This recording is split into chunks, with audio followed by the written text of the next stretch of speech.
Are we here? All right, there I am. There's me. There's me. Sorry, I was looking at some stuff. How's everybody doing? This sounds like End Times music, man. Are we done? I mean, basically, how is Elizabeth Holmes connected to this web of degenerates? Elizabeth Holmes. Elizabeth Holmes. Oh, the Theranos lady.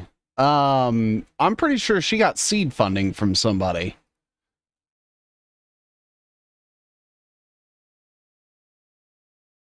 Some seeds, let's go. What's up, everybody? What's up? I forget who it was. She went to Stanford, so that automatically increases her chance of being funded by Teal at some point. She founded a company out of Palo Alto. Let's look at Theranos. Theranos. Oh, John Ioannidis. Why have I looked at him before? Why have I looked at this guy before? Who is he? Stanford. Okay. Harvard. All right. Stanford again. Theranos. What have I've mapped him before. I know he's on my web somewhere. Let me see if I can find him. No. What about here? No. Weird. I guess I don't have him mapped out, but you guys saw the link was purple. I've clicked on his name before. I don't know why. He had to be a part of something. Oh, GlaxoSmithKline. Pfizer. What's popping in the Netherlands? Obviously nothing, so why am I asking? What's up? What's up, everybody? Dang, that's late or early. Probably PPT. Yeah, that's always my first thought. The second I see Stanford, I'm like, do you know Peter Thiel?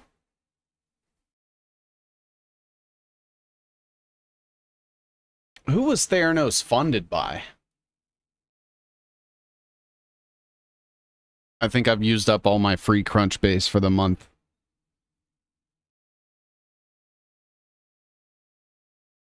damn it. I have. Maybe I can try Google Chrome? I already did it with the private web browser too. On Firefox, so that's not going to work. So let's see. Theranos, Crunchbase. Who funded them? I'm going to assume it's like Sequoia Capital, Kleiner Perkins, some shit like that, right? Fortress Investment Group. When? December 2017. When did SoftBank sell Fortress?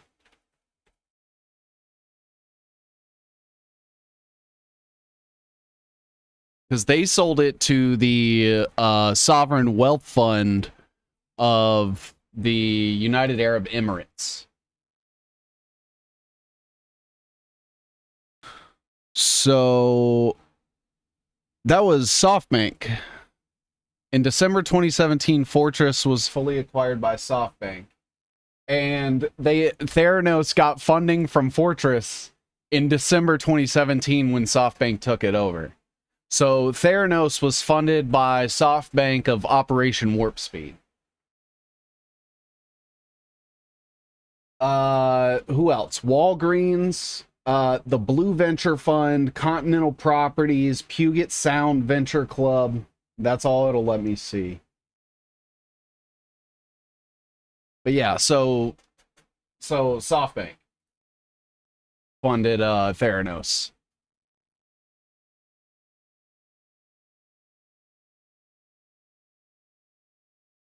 Seems to be a worldwide phenomenon, getting screwed worldwide. Yep. Yeah, you guys remember Theranos, right? And what's crazy, okay, so that Fortress group that I was telling you, like that's the one, this is how SoftBank invested into Theranos, apparently. Now, all I can operate off of is the month that SoftBank bought Fortress. Fortress invested in Theranos. Could have been, you know, they bought it at the end of December and they invested in Theranos in the beginning of December. That is a very likely possibility. But Occam's razor will tell me that that may or may not have been the case. It is hard to tell. I'd have to go look at specific dates, which we may be able to find.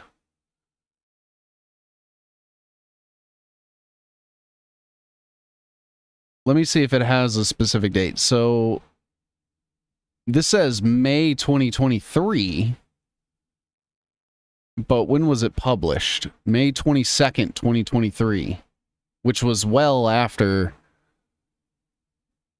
Now it's today to acquire 90% of the equity of Fortress that is currently held by SoftBank. SoftBank, who have been the owners of Fortress since 2017. So they sold it to the UAE Sovereign Wealth Fund, like a shell company for them, back in 2023. When did SoftBank acquire Fortress? It doesn't have a date here, but let me see if I can find it.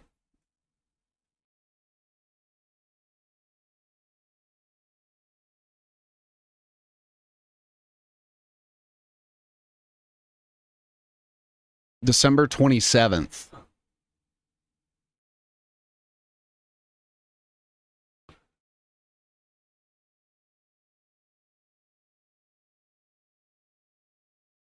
It says December 27th. So it was the end of December.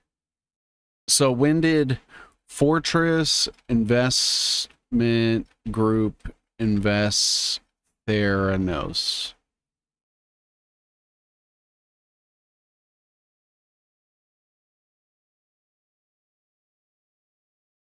December 27th. The day.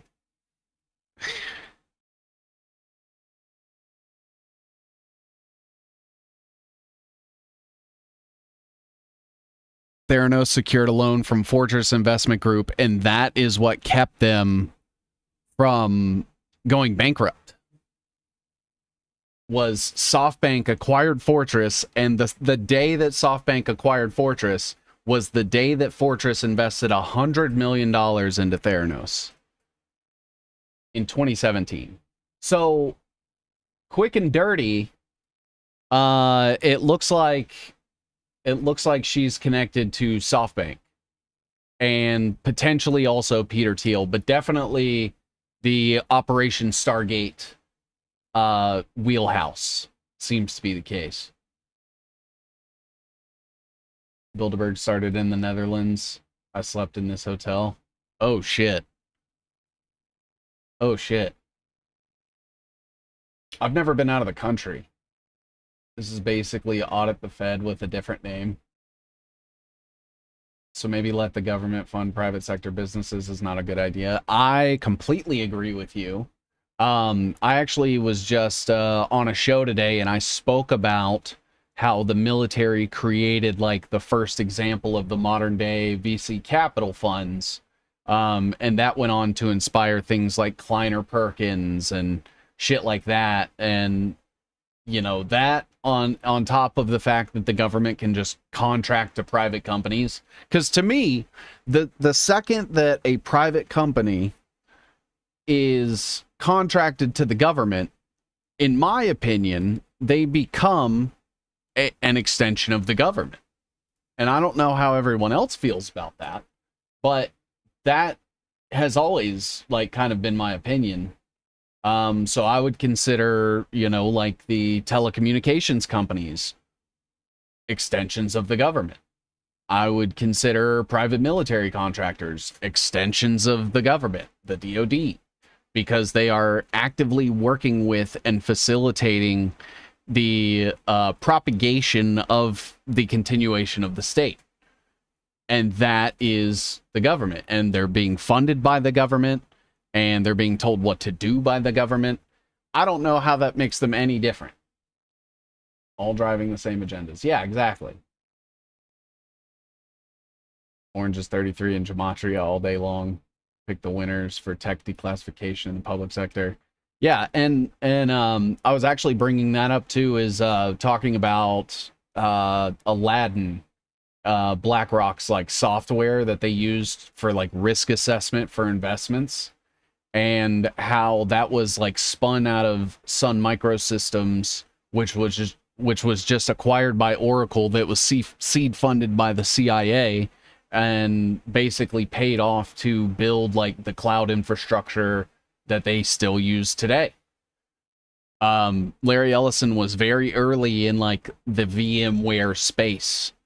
And VMware is essentially like virtual machines that they run on server racks to act as like cloud and storage devices for different companies. So that way you can have like multiple companies or multiple data subsets exist on the same physical space without interoperating with each other if need be. And then they just use APIs to fucking go reference all that data. And Larry Ellison built a shit ton of those. And Sun Microsystems was just like a bunch of people out of Stanford and DARPA, essentially. A little bit of MIT thrown in there for good measure, but boomers be like, pull yourself up by the bootstraps. And then Larry Fink comes in and is like, actually, it is an increased risk to be pulling one up by one's bootstraps. So therefore, entrepreneurs of the small business variety are a bad investment. And then all of the VC capital funds and everything that would actually give that thing any sort of leg up in the market then doesn't happen. And that's how the world works. So one thing I did kind of want to talk about today, obviously like the episode of the title, is collective functional stupidity. And I'm starting to notice this quite a lot. And just to like give you guys some context, I recently watched a video that sort of referenced back to like the Milgram experiments, where, you know, they were they were basically given like a bunch of buttons that sent like voltages to a person in another room, and they were basically like coerced by these people that were running this test to submit like electric shocks to a test subject in the other room, and do like increasingly, higher voltages, to the point where some people were instructed to send like a lethal voltage. And it was a study basically to show like people's willingness to set aside like their principles and compassion in order to become obedient and listen to like a predisposition of like some sort of authority figure.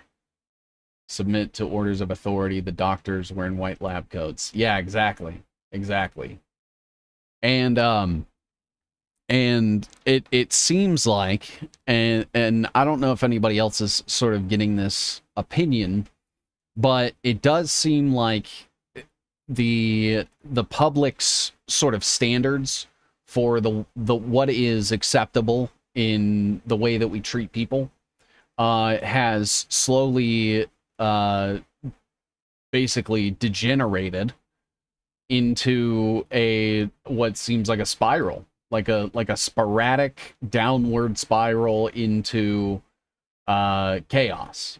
And I know that it's largely been steered in that direction by various think tanks, things like the CFR, politicians, non-government organizations and nonprofits, shit like that, PR companies, and how all that works. But it is also concerning people's willingness to go with it. I'm thinking about like the, obviously the occupation and what I would consider a genocide in Gaza, and seeing like the online discourse of people that are just totally gung-ho about just completely dehumanizing the entire population. And say, you have people like Randy Fine who are serving in political office, which, we all know here that doesn't really mean shit, but it's odd that it has become something that people wouldn't call for like a mass, impeachment or be outraged about. And he does it all the time. And he's just like one example. But when it comes to like the public and social media, it seems to be a lot more widespread. And whether that is bad actors, bots, whatever seems to be the case, it does seem like there is a digital online herding of people, regardless of whether you're, in the wrong or in the right, but like calls for violence. And calls for like treating people, exactly the way that they don't like to be treated. And it just, I don't know. I've seen a lot of it recently, and that's just the part of that's just one half of the collective functional stupidity. And I believe it is the collective part of it. And recently, this past weekend, I came across something that it basically outlined the concept of functional stupidity.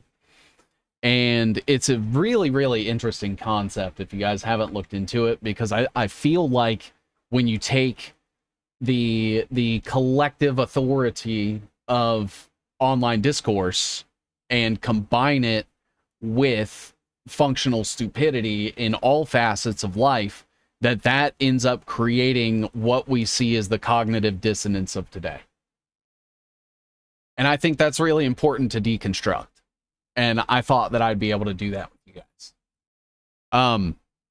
So just to give you guys like a refresher on the Milgram experiments. I mean, I kind of gave you guys basically everything, but I just looked up like a real quick summary, but it goes into like the Milgram obedience study has had enduring implications for our understanding of authority and compliance. It underscores the capacity of authoritative figures to elicit obedience, even when their directives conflict with the individual's personal morals. And that's why I don't know if you guys have ever seen, but I talk about how compromise has become weaponized, and it's sort of like a weaponization of the state.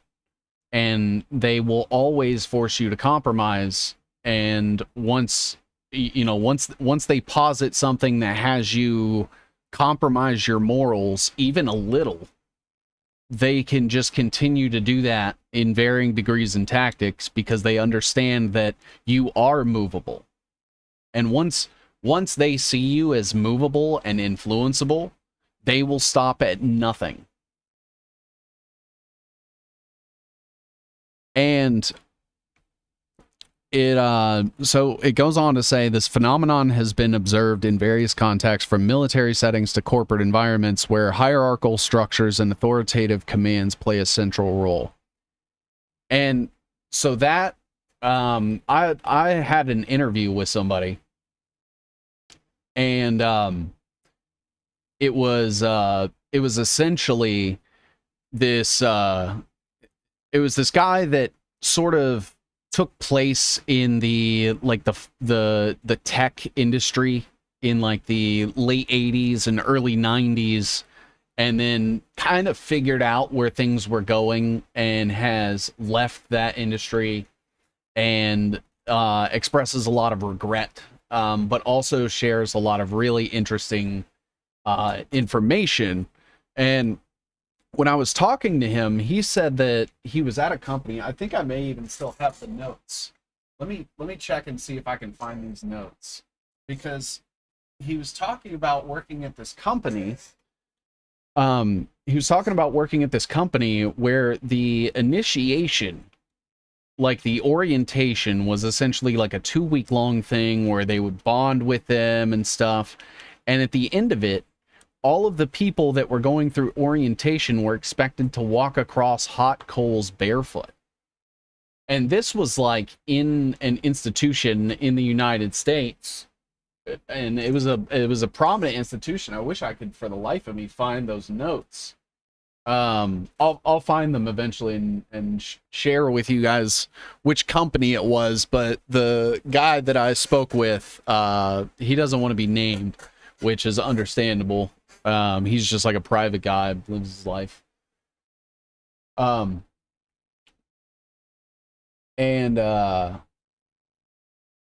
let's see here. I have some things in the chat here. So the Milgram effect is a branch of neural modulations. In what way are you allowed to meet your accuser? Y'all are just ridiculous with financial disclosures. Wait, what? They've completely demoralized the majority of people. Why don't you tell me what your interests are so I can stay far the fuck away from them and not retrospectively taxed or screw you over with? What? I'm confused. It's not karma neutral when you're deliberately misled. That means it be triggered remotely. Oh, I see what you mean. Like, yeah, they don't even have to be in the room with you. Like, it can be done through social media where you're scrolling and they just decide to like insert a bot post that posits something, or some person that works at a think tank or some PR person or something that has a post that kind of agrees with some of the things that you express on your profile through your posts, but then also sort of steers one of your principles or morals in a direction that can be questionable. But they will harp on the things that you guys have in common to build that trust, and then use that trust to then sort of nudge you. What? Your feed on Rumble is different than my interactions on X. I want my money. I'm not sure what that means. I don't... What? Are you AI bot learning? It's possible. It could be possible that none of you are real.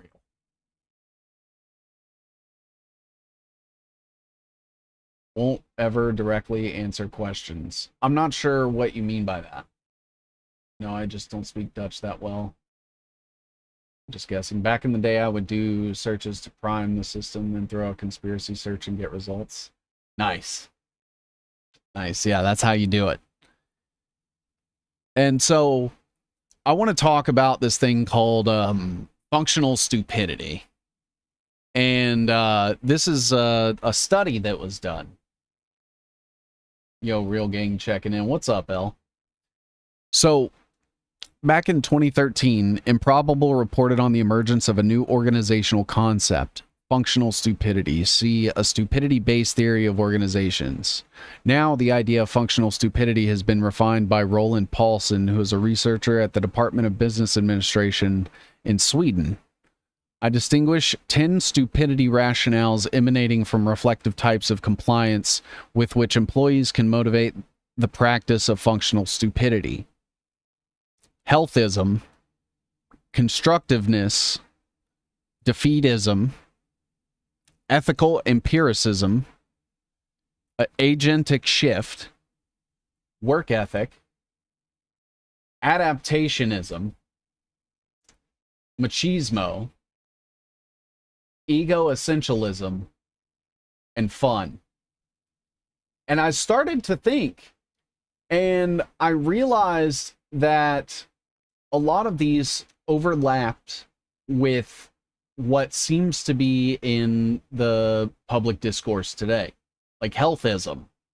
I don't think it's any secret that Operation Warp Speed and Project Stargate and all of the mRNA stuff. I know they just announced that RFK said he's canceling 500 million of that, but I think we all know that they are going to slip it in one way or another, whether that's through the food or through the water, what have you.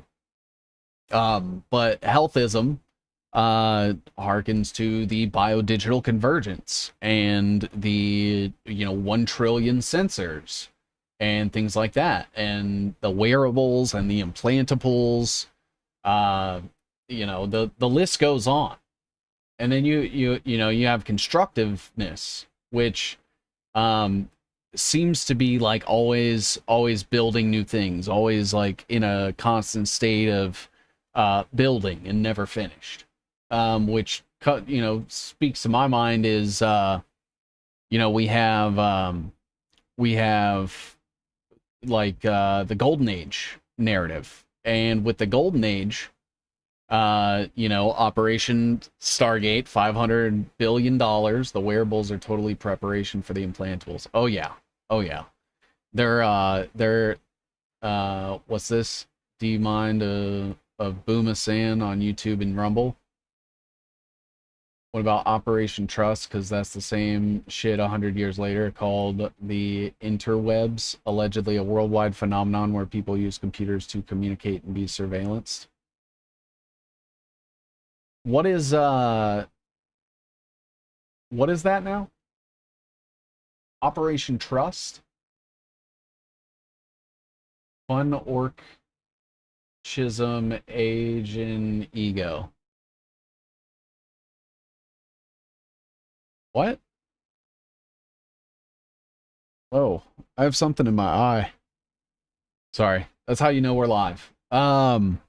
So with the constructiveness, like we're getting like the mass building of AI data centers, and we're getting the resurgence of like the nuclear industry with all of big tech buying up nuclear reactors, and they're talking about making small modular reactors, or SMRs. Operation Trust was a Soviet operation to find who was dissidents.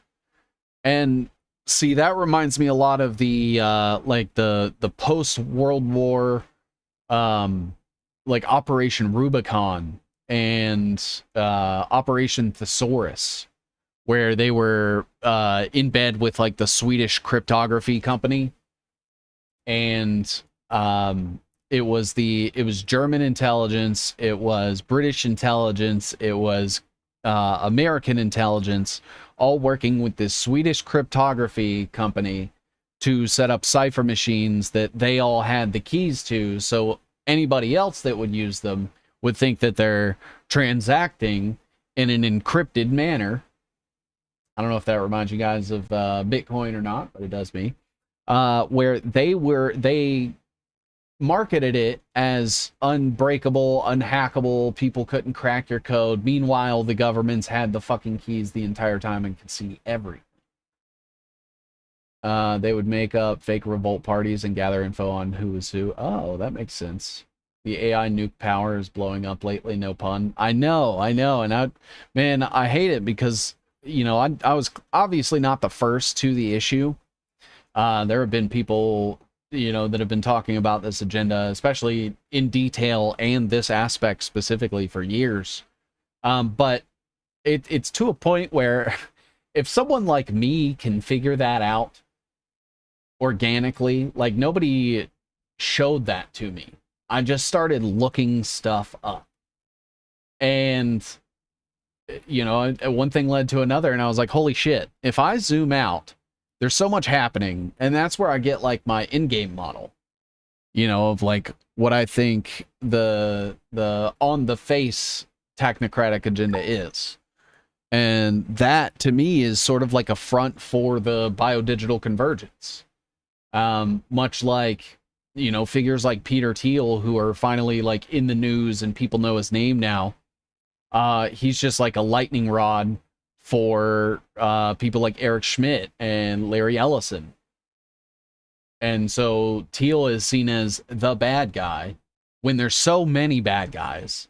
And just taking out Thiel in some capacity, whether that's like arresting or, you know, he suddenly succumbs to some natural cause or whatever because he doesn't look good. But it's like now that people know who he is, it's like, oh, I figured it out. And then they stop there. And it's like, no, you have to keep going and you have to keep digging. And I think there's a problem with like a look here but no further, especially in like the journalistic space. One figure that comes to mind is earlier today I saw a post where Glenn Greenwald was basically you know, saying that the trial against Michael Flynn was like a huge abuse of the FBI and the DOJ. And it's like, you realize all of this is theater, right? And that it doesn't matter because Flynn is already plugged in. He has clearance. He's connected. He's got operatives. He's got his own private outfits. Like, all he needed was that appointment. And he was good. He was trying to make deals and all kinds of other stuff that he never even got in trouble for. You think Elaine Maxwell is going to get a pardon? Probably. And do you think Israel will give her a state funeral like they did her father? Yeah, I could see that. Do you got now? Antony Blinken's what was it? His stepfather was at Maxwell's funeral and like by his side near his death. Who would be the person that would accompany Maxwell's daughter? Like Gavin Newsom?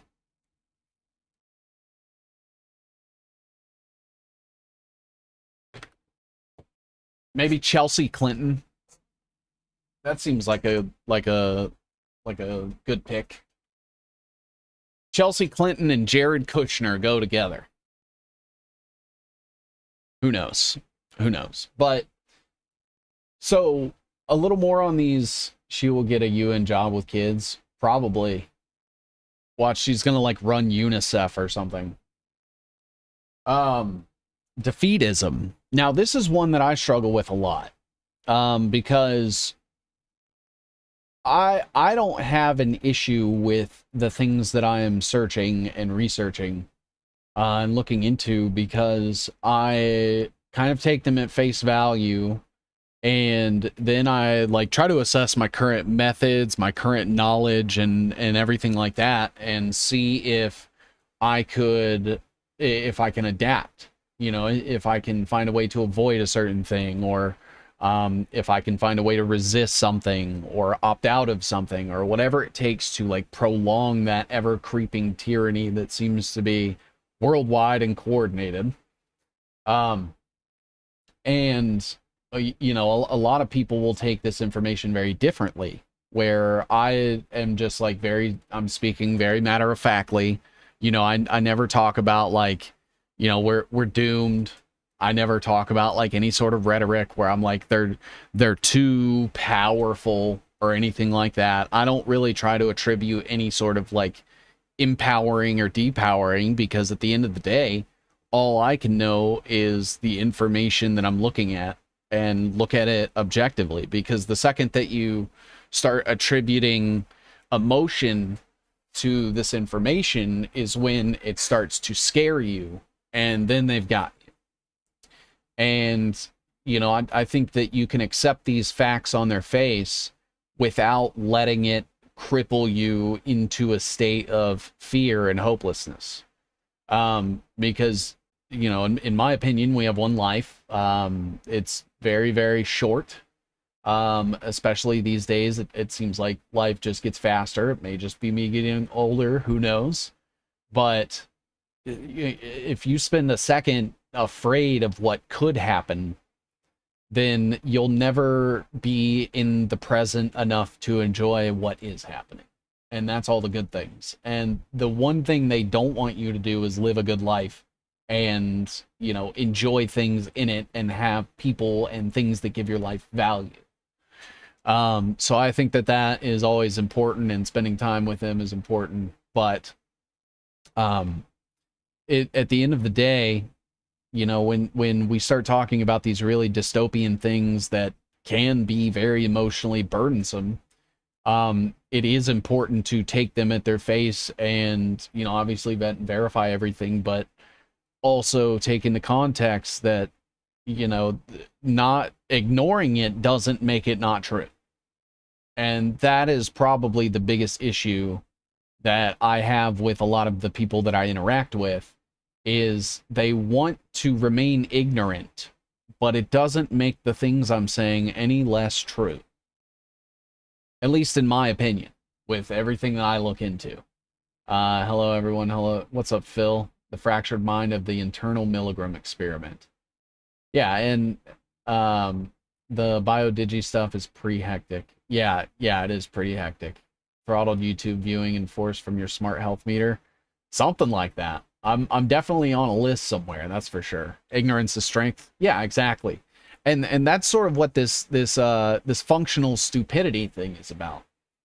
And we'll get into it a little more in detail so you guys can kind of understand what I'm talking about. For anybody that has looked into this study, let me know what you think about how it connects with the Milgram experiment, in the sense that the breeding of functional stupidity ends up capturing even like some of the most intelligent people, because of the phenomenon understood in the Milgram experiment. And then the people that are supposed to be smart are now stupid. And then it just becomes like a compounding interest sort of problem, where the smartest people are now stupid as shit. So the stupidest people are just borderline incapable of perceiving information in a way that is cognizant and cognitive.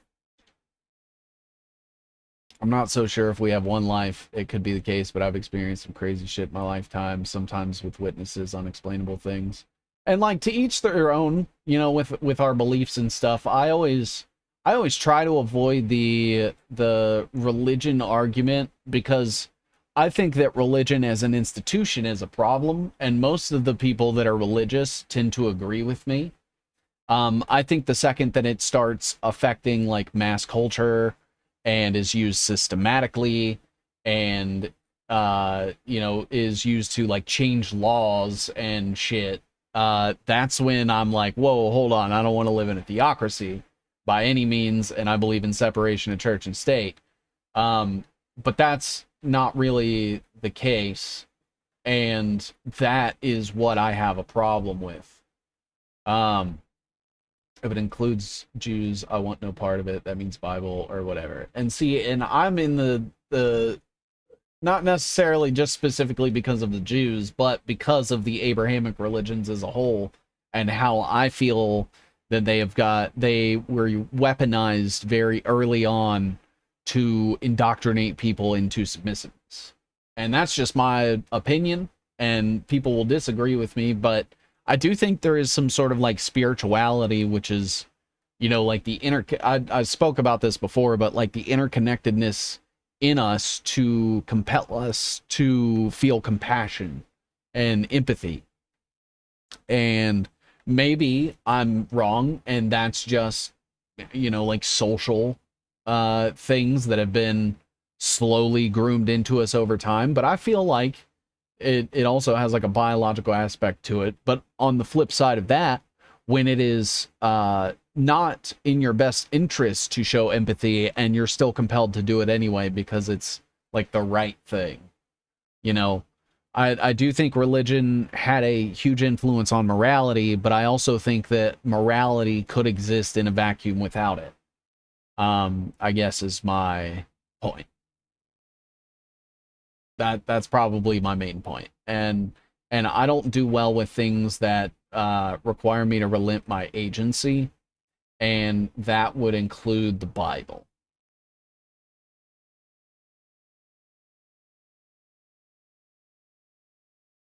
Written by Jews for the Jews. That's why you see the overrepresentation of them internationally. I mean, God's chosen people. Jesus is not a religion. Look up the word. But Christianity is. And I just don't. I feel like the second I put my beliefs inside of a box, I'm then sort of like beholden. What is moral? Honest question. I mean, I at the end of the day, I think that it is the internal compulsion to not want to inherently do harm in any form onto another person.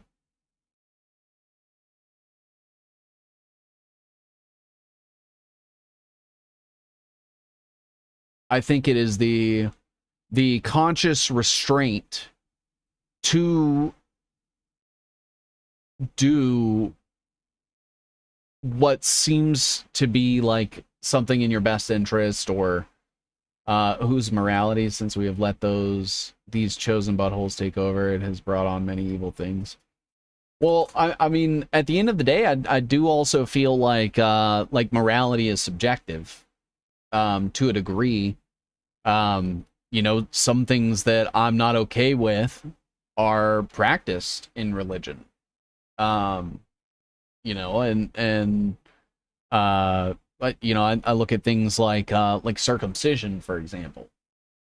You know, that seems immoral to me to do to a child, but it is done in the name of like piety. And that seems to be like an inherent conflict with religion that I have as a moral. And so I wouldn't be able to subscribe to that religion because it's kind of like an all or nothing thing. Oof, bad timing. No, actually you're here just in time. I was explaining why I disavow the Abrahamic religions. Yeah, that part. It's not a solitary construct's spirituality, so it's pointless to define in any sense, but multiples of persons or concepts, kind of a trick on man's mind to divide them. Pagan stuff feels more natural to me. So, in my opinion, like, the world as we know it is God. Like, if there was going to be a God, it's kind of like the earth. Because the earth provides, the earth sustains life, it creates life, it, you know, kills people when it wants to. Sometimes the government encourages some of those things, but for, you know, thousands and thousands of years, it was natural. Who created all this that we are living in? I'm confident enough in saying that I don't know. But, in my opinion, the burden of proof lies on those making the claim. And there are many people that claim to know how we got here. and none of them have ever provided sufficient enough evidence to satisfy my burden of proof. Scientists and religious figures alike. Israel is our greatest ally, though. I know that that's got to be sarcasm. I don't believe in Big Boom or evolution or coming from monkeys. And see, the hardest part about that too is like the Darwinism and all the ties to, you know, all the fucking transhumanist stuff. Bloodlines under their father. Earth is less vital than electricity if space is a real concept. See, I don't even know if I believe in space. I've never gotten sufficient enough evidence to convince me that space is as it is explained by NASA and other like scientific institutions. Now, that's not to say like I think that it's a firmament that is explained in the religious texts either. I don't know. I would love to know one day, but I feel like until I see it with my own eyes, I cannot believe it. Because everyone seems to also have a motivation behind convincing me one way or the other. Anyone that claims to know about afterlife or anything is full of shit. That's my opinion too. My opinion is, you know, the most reliable witness that you could get for the afterlife is fucking dead.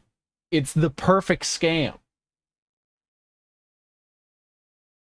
It's the perfect scam.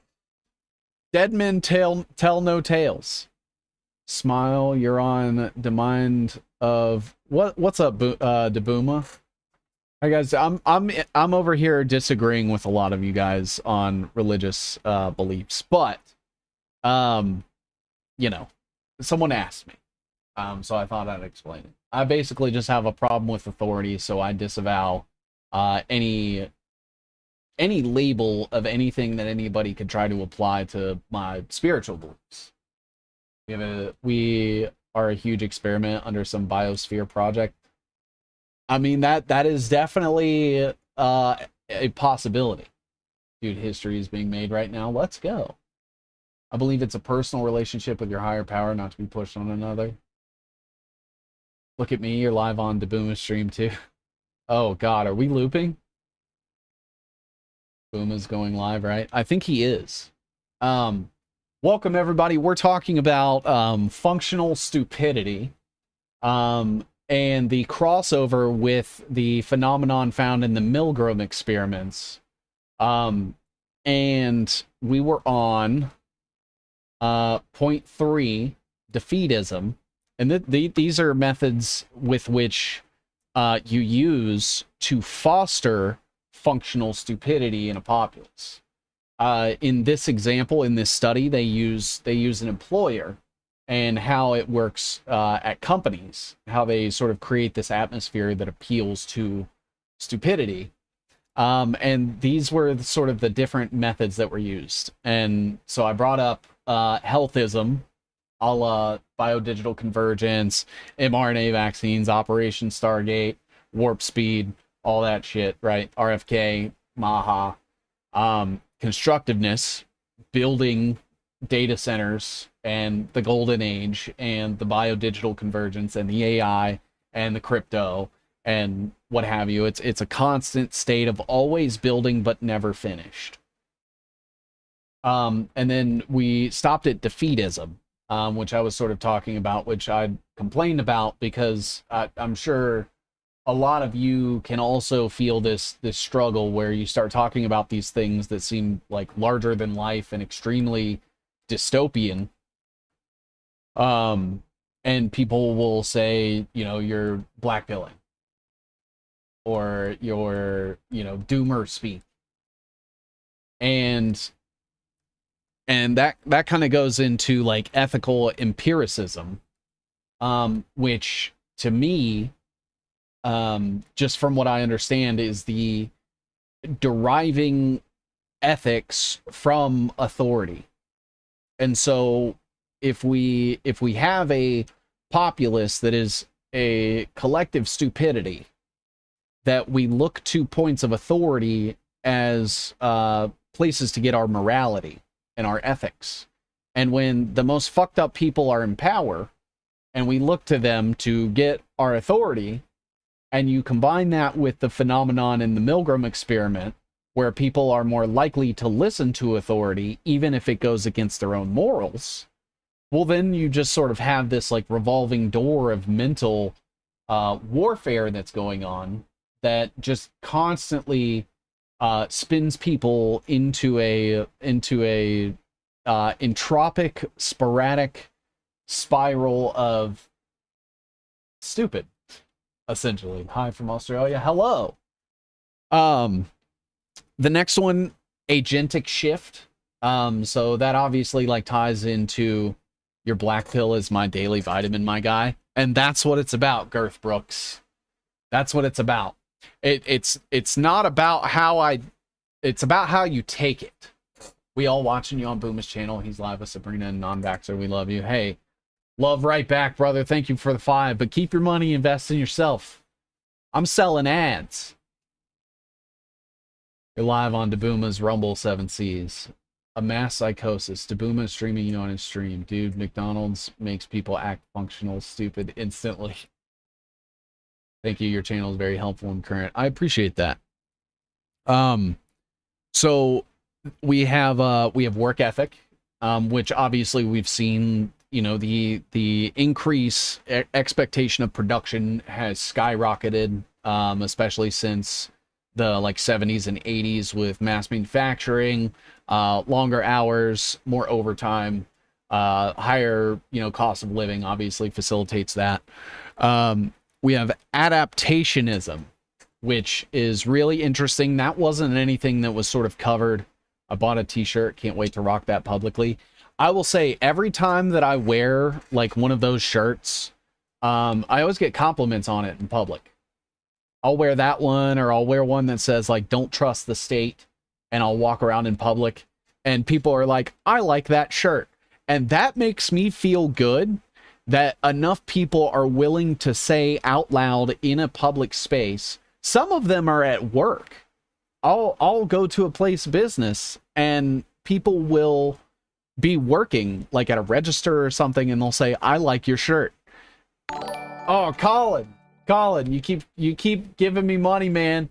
You gotta invest in yourself and things. I appreciate it, brother. I appreciate it. You guys are supporting the stream and the research, and it does make things a lot easier and less stressful. But never feel obligated, man. I appreciate it. And I appreciate the ones from the other night too. I usually get lost in interviewing my guest, and I forget to look at chat basically the entire time.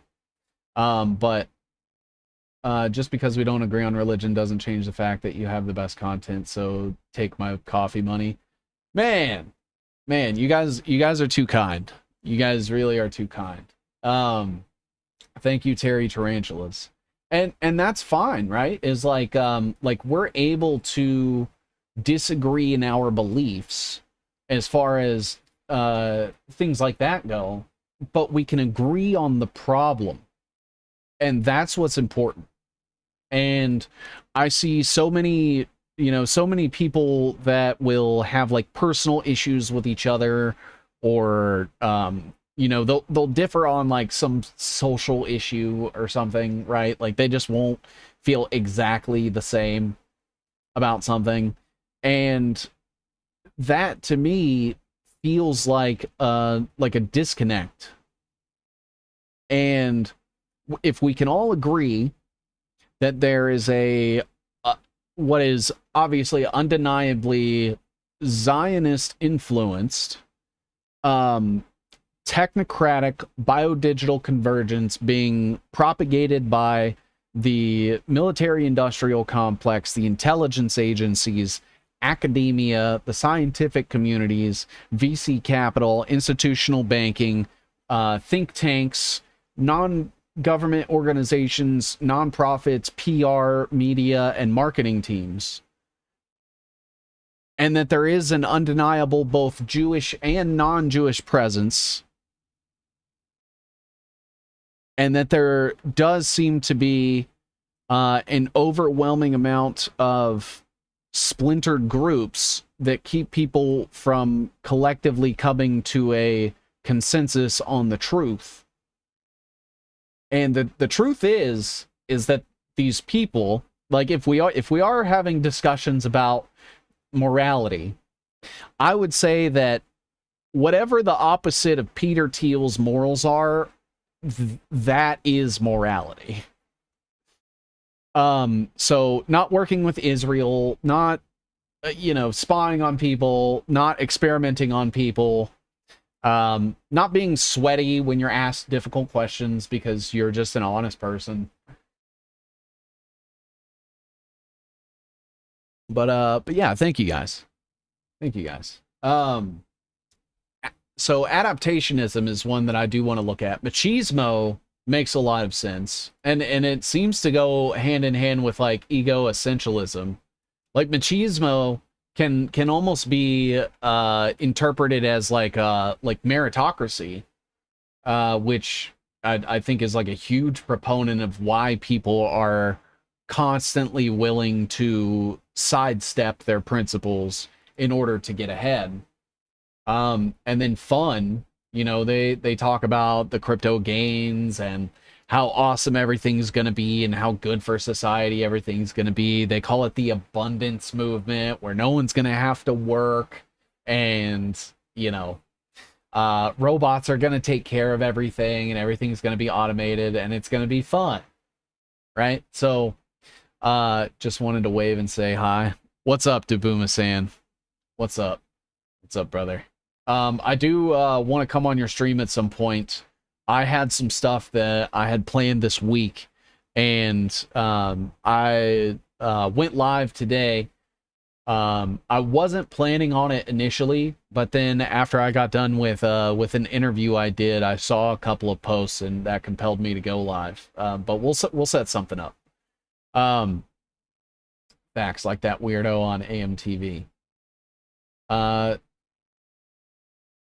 Banking digital currency. Yeah. So I'm almost wondering, would it be constructive for you guys if I went into the original study, which is called Slipping into Functional Stupidity? I guess I can only see the abstract. So drawing on ethnographical work at the Swedish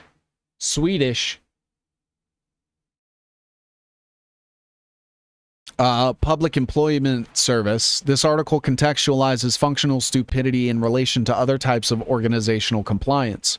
Rather than seeing stupidity as a personality trait, I argue that it should be regarded as a transient, unreflected mode of compliance one may yield to for a number of reasons, but also reflect on in hindsight.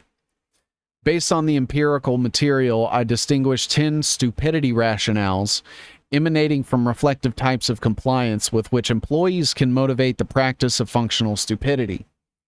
Functional stupidity can be seen as the modus operandi of ego-dystonic compliance we enter in order to endure long hours of imposed work assignments we would rather not perform. And so this talks about, well,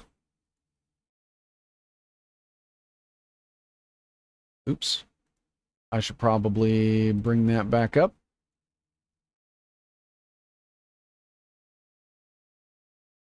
It won't let me go back.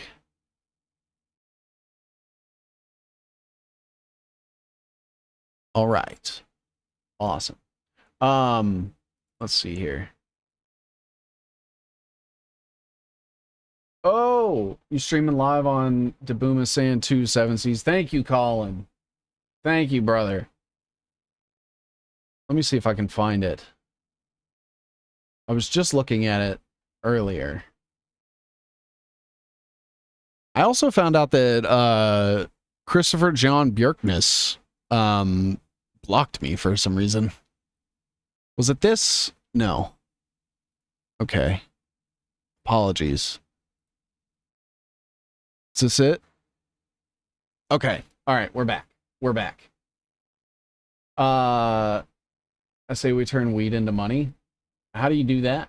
Guess it already is. Beware of all idiots pushing crypto. Yeah, anybody that pushes crypto in any capacity, in my opinion, is doing you a disservice. There are people that I consider kind of allies who like specific cryptos, and I don't like any of them. I used to buy stuff off the Silk Road way back in the day. And then I got into shit coins for a while. And then I got out, realized what it was for, and I have a wallet somewhere with funds on it that I just don't touch. Bjerkness spurgs out over Adam Green. I did have Adam on after Christopher, but neither one of them came up in each other's stream, and I agreed with both of them. Silver is the way, bartering. Definitely physical assets. You definitely want physical commodities with inherent value. I would even say, to a degree, like, I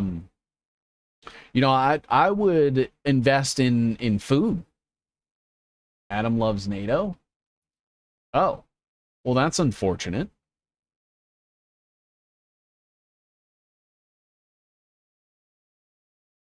But yeah, I don't know what happened with all of that, but I thought that we could look at so this original one basically talks about like the 10 that we're going to look at, and these are the 10, but they were sort of refined in definition.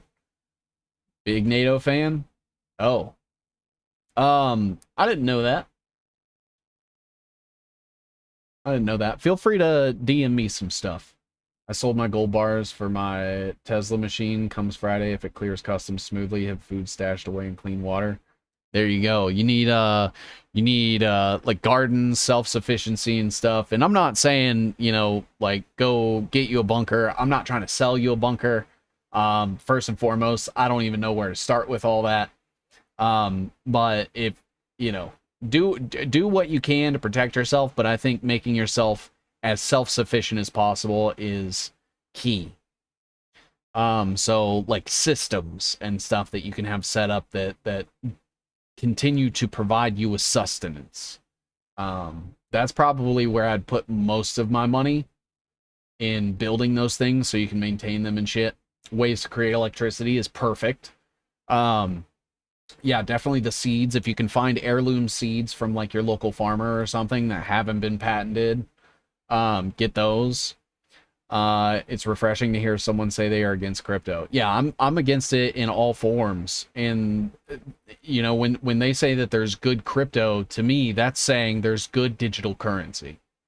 And I am a little hypocritical in the fact that like sometimes I do use digital currency. I can't not sometimes. I mean, I could not, but I haven't set up the infrastructure yet available to me to wean myself off of it yet. But that is in the plans. But it to me, like, it's all the same thing. It's like saying there's good politician. It's an oxymoron, because all of it just breeds adoption. And adoption is what they want, whether that is you transacting with a good crypto or a not good crypto. As long as you are using crypto, that is all they care about. And crypto was basically, pushed by the cypherpunks, and that's like all the fucked up people that are in charge now, and people like Edward Snowden and Julian Assange, who were just plants. Revelation of the method plants. Buy half a cow, pig, learn to can, you can barter canned goods. Yeah, exactly. Yeah, because no matter what happens, society could collapse tomorrow and everything is considered worthless. Still gotta eat. You still gotta eat. My buddy is a crypto millionaire, delusional as fuck. He must have EMP nightmares. NSA project? Yeah, exactly. Cash is king. Well, see, I would even say, like, with a stroke of a pen, cash can be rendered worthless. but people still gotta eat. You know? In crypto, bro, though? What? Heirloom seeds, learning to grow. Just got some patty pan squash in. Nice. Yeah, so I think that adoption and interception, like they allegedly did with Bitcoin, hijacked it apparently, but I don't understand it enough. I won't touch that. See, I think the whole Satoshi Nakamoto thing to begin with is just fucked. And not because of the whole, like, oh, it means Central Intelligence Agency. No, it's the people that claimed to, like, the people that released the Satoshi Nakamoto story, they're all fucked up. They're all fucked up transhumanists, technocrats, tescrials, whatever you want to call them. They're all of them. And I'm not going to trust those guys, especially when they have ties to shit that, like, Epstein and Peter Thiel do. Fuck that. And Epstein was investing in crypto companies, like, way before a lot of other people. So the final boss feeding the body sensors with electricity instead of food. Yeah. Yeah, I think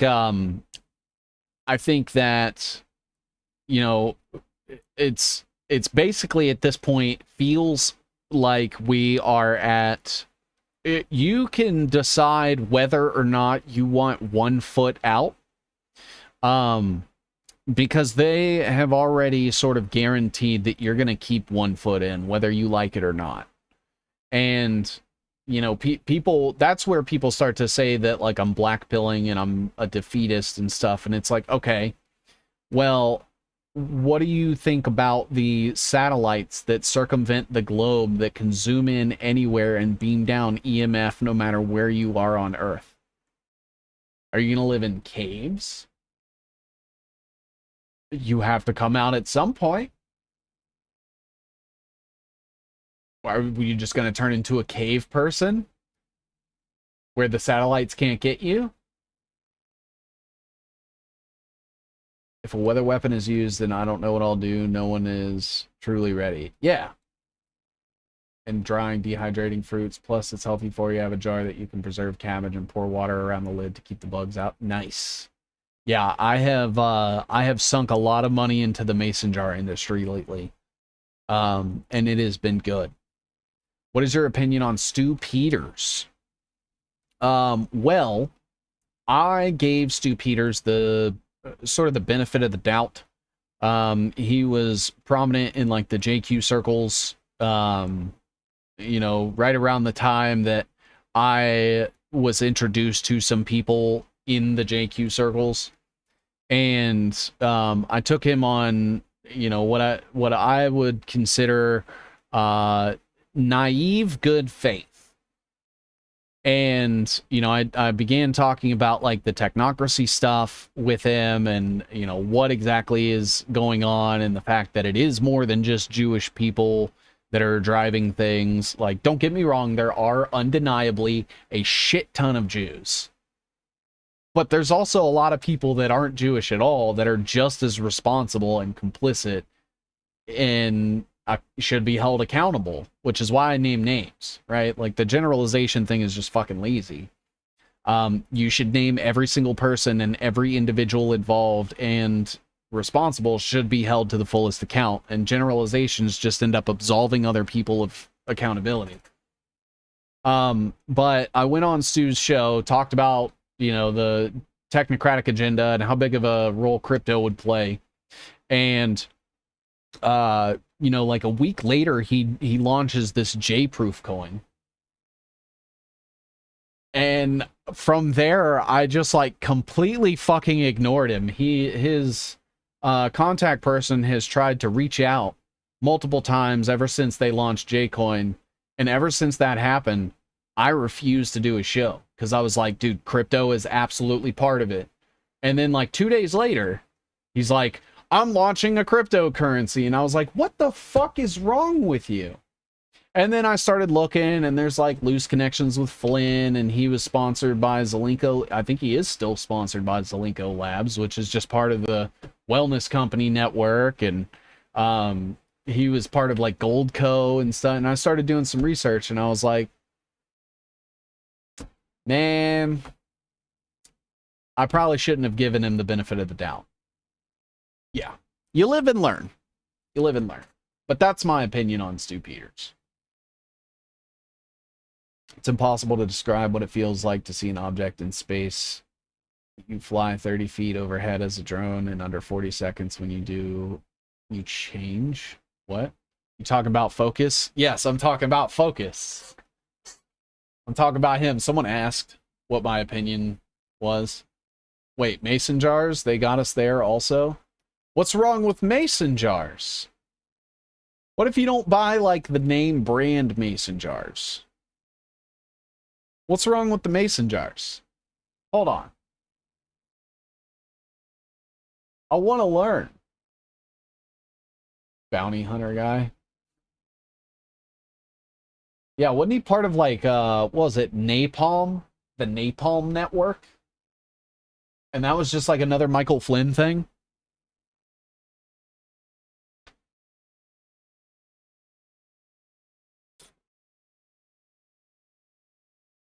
Ball jars. Huge grifter. How about this? I think that the fight between Lucas Gage and Stu Peters is also theater, because, like, right before all that happened, Lucas Gage was hanging out with Stu Peters and they went to, like, some hockey game or something, and then all of a sudden they have a falling out, and Lucas gets more supporters and Stu gets more supporters. And I think Lucas was a little more involved in the J-Coin thing than he lets on.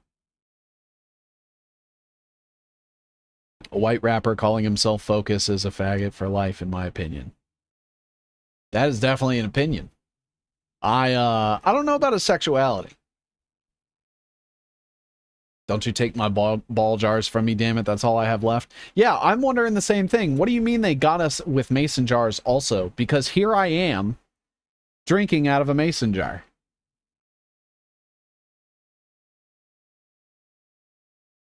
With water that was probably filtered through graphene at some point on its way to my house. Who's Stu? I don't really pay attention to people who are pushed anymore. They are distractions. He's just some guy. I wouldn't worry about it. If you don't know who he is, you don't need to know. He's like if Alex Jones and 19-year-old Nick Fuentes. How much influence do you think the Roman Catholic Church has in all this? A lot. A lot. When I was on with Debumasan, we talked about, like, the 7 rays of light and how I think that the Jesuits have infiltrated the Vatican long, long ago, and that they use that as the means to push things. Now, granted, that's also taking into consideration that, you know, in 300 AD Rome or so, the Roman Empire was essentially captured by what would become the Catholics. With the Nicene Creed and the Arian controversy and stuff. So I mean, in all actuality, you know, you had Canaanites that were immigrating to Rome and then eventually set up what would become Catholicism. Jesuits are the Catholic Church. Yeah. They're like the intelligence branch. So you have, like, Jesuits that get planted everywhere on behalf of the church. So Catholics act as the secondhand Jews. Yeah, I mean that seems to be my my impression, is that, like, the institution of Catholicism and a lot of the beliefs and stuff. Mason jars made by the Masons. Man, okay, so what do I call them then? Like a canning? Can I call it a canning jar? And what if I'm not using, like, the Mason brand? Mormon isn't far behind. Yeah, Mormons are fucked up. Wait, so is Christianity a psyop? In my opinion, yes. But I know people will disagree with me, and that is fine. But yes, in my opinion, it is. They were spreading rumors that mason jars will be outlawed soon, along with incandescent light bulbs. Incandescent light bulbs have been outlawed. They're technically not allowed to be, like, manufactured in the United States anymore. If you're buying incandescent bulbs, it was either not manufactured in the United States or was before, like, 2022, 23. So then what's the true religion? Why does there have to be one?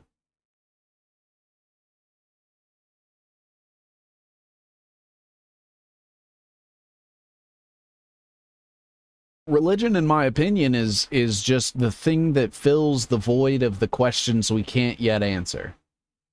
And if it's where we come from or why we're here, I don't think we're ever going to answer those questions. So religion prevails. If it improves one's immediate life to live a better life, nothing wrong with that. It's my cucking of Jew God is my problem with it. Yeah, and that's my thing too, is like, look, you can believe whatever you want to believe. The second it steps outside of your personal belief and starts being enforced, influenced, pushed on anyone, that's when I have a huge issue with it. I am using the Ball brand. Hey, Seven, Booma, and the gang are here. How you guys doing?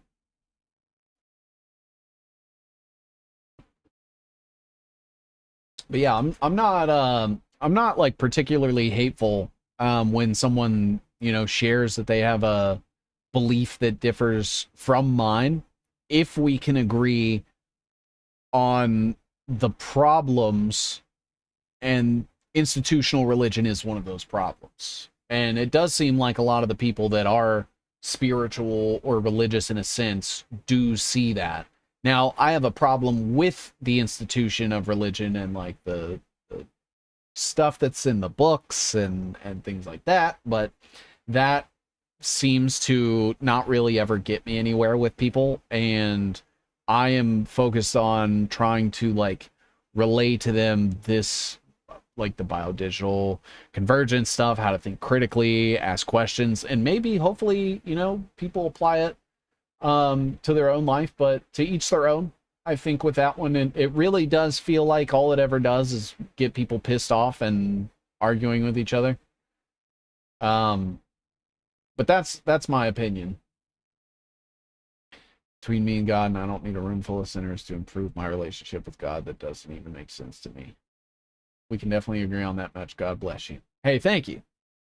Religion does not seem to be as helpful as the faithful try to flex. Well, I see it as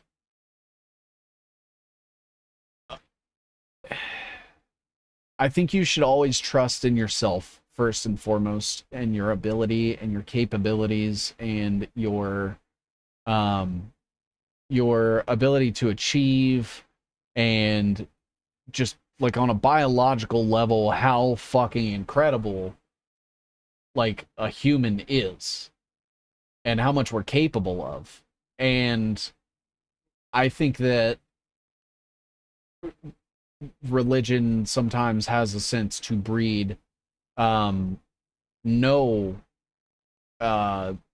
you know, acknowledgement of that capability and stuff. And it's like life was a given, and you know, there are forces out there that are greater than you, and you are nothing.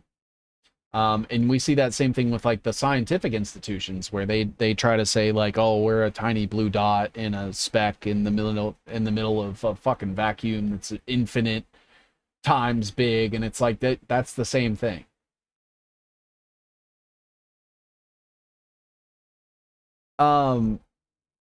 Now let's go back to the collective functional stupidity. So the author also points to an enigmatic aspect of thoughts about functional stupidity. Functional stupidity in itself is unreflective in the sense that one cannot think about it without being reflective, thus suspending the stupidity. Surpassing the everyday connotations of the word stupidity, Alvison and Spicer make it difficult to separate functional stupidity from functional intelligence. Their informal definition of stupidity lacks an ethical dimension, not being reflective asking for justifications and so forth may be highly intelligent in certain situations, it is an ethically ambiguous... Thank you for the subscription. It is in ethically ambiguous situations, and particularly when the purpose of one's job is under debate, that the unreflective instrumentality becomes stupid. This ethical aspect distinguishes stupidity from dumbness, as Ronell puts it, whereas dumbness might be part of the irreparable facticity of existence. There is an ethics of stupidity, or let us say simply that it calls for an ethics. And you know, there's other stuff that kind of talks about it, like the stupidity paradox, understanding 5 types of functional stupidity in the workplace. But I do think that with the way that social media has become, that the people interacting online is extremely performative and almost akin to how people would conduct themselves in the workplace. And I think that's where you got a lot of people that were sort of psyoped into, like, the trans movement, for example. Like, there were a lot of people that I know now, Stupidity. I had 2 bearded dragons. Like, looking back now, there are a lot of people that, even people I know of personally, like in my local area, because I do keep up with some things, you know, but that were all in gung-ho on the trans thing. They never agreed with anything like that before. They don't agree with it now. But because they were in social circles that saw and appealed to that ideology as an intelligent take, as a moral authority, they felt compelled to cast their own principles aside to perform for people on a social media space, or a, you know, just some public space on the internet, in order to garner positive reinforcement. And when we look at the Milgram experiment, you start looking at these people that are rewarding you for adhering to their ideologies, and you start to see them as this point of authority on this ideology, then that can allow them to take you down that subversive path where they just keep pulling you further and further away from your principles. If you're joining most religions, you may be putting an intermediary between you and the truth. Each intermediary between you and the truth gets you 1 layer deeper into a simulation. Yes. You have a stream where you cover flat earth theory. Many truthers agree with the theory, but that it's a psyop within itself. I don't. And so this is also one of those, like, burden of proof things. I don't know what shape the earth is. I know NASA lies, and I know the government lies, and I'm even under the belief that physics in and of itself was sort of a controlled disclosure of the way that the universe functions in order to limit science and academia moving forward, and became one of those, like, sacred knowledge things. What shape is the moon? From the way that it looks, round. Now, whether that's a ball or a disc or whatever, it might not even be 3-dimensional. I don't know. But I know that it looks like a circle a lot. And that's all I can prove, is what it looks like.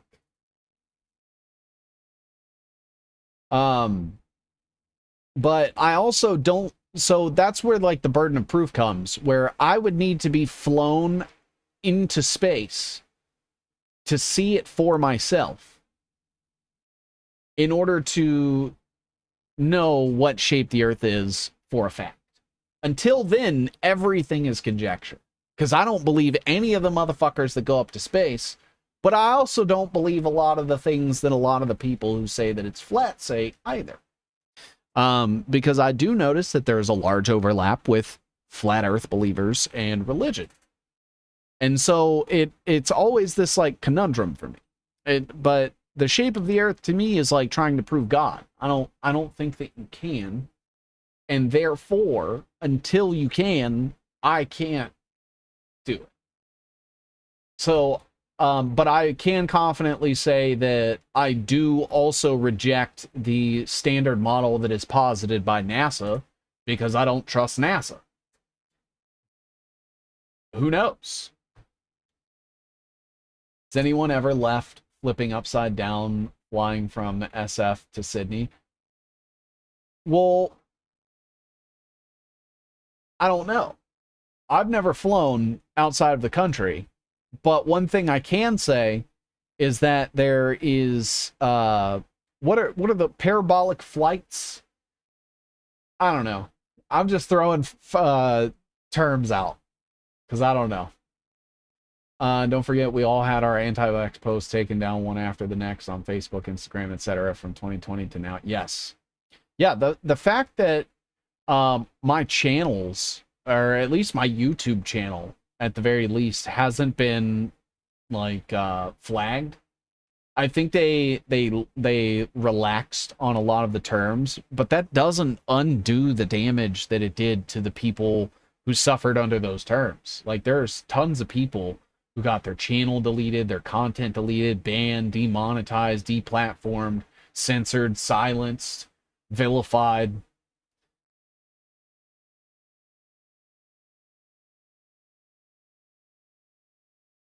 I had a blue tongue sink. I do believe that the earth isn't what we're told, but that's what I believe. Agree. I think that NASA are liars, and that's all I can prove. Because I know they lied about the moon landing. And if they're willing to lie about something that big, they'll lie about anything. Are you pro anti-natalism, considering our current world and where it's heading? No. I think people should have children. That's like the thing that has propagated like human life up to now. So I think we have a good thing going for us. You know, with like the having babies thing. Get ready for biometric requirements to log into the internet one of these years, you know, because we might be terrorists. Now, I also think that, you know, if you're having kids and you are not doing everything you can to prepare them for the world that they're coming into, that is extremely irresponsible. Because, you know, if they're blindsided by it, then that doesn't behoove anybody. It doesn't behoove you as a parent. It doesn't behoove the child. It doesn't behoove society. You heard about the massive decrease in birth rate decreasing across the West? I have. Elon pushes the fuck out of that. Whites mainly need to make more white babies. I'm mixed, but hell, we need more of a good thing. Well, and that's the thing, is like, I don't think we as a species, or like as a race, a human race, were meant to be this like connected and interoperable and homogenized like this. Like, I think that we were very geographically divided from each other for a reason. And the globalists have ruined that. What now? Seven Seas, read my question out loud. What was it?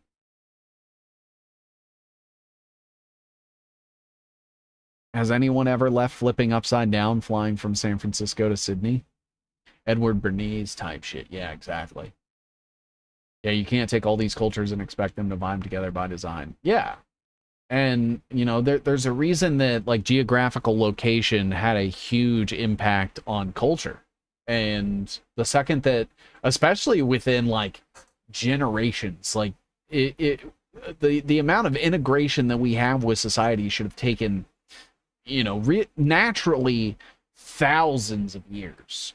But because there were systems set in place for people to benefit by moving people all over the fucking country or all over the world, it was accelerated way too far, way too fast, and is not good. Clergy plan was planned 200 years ago.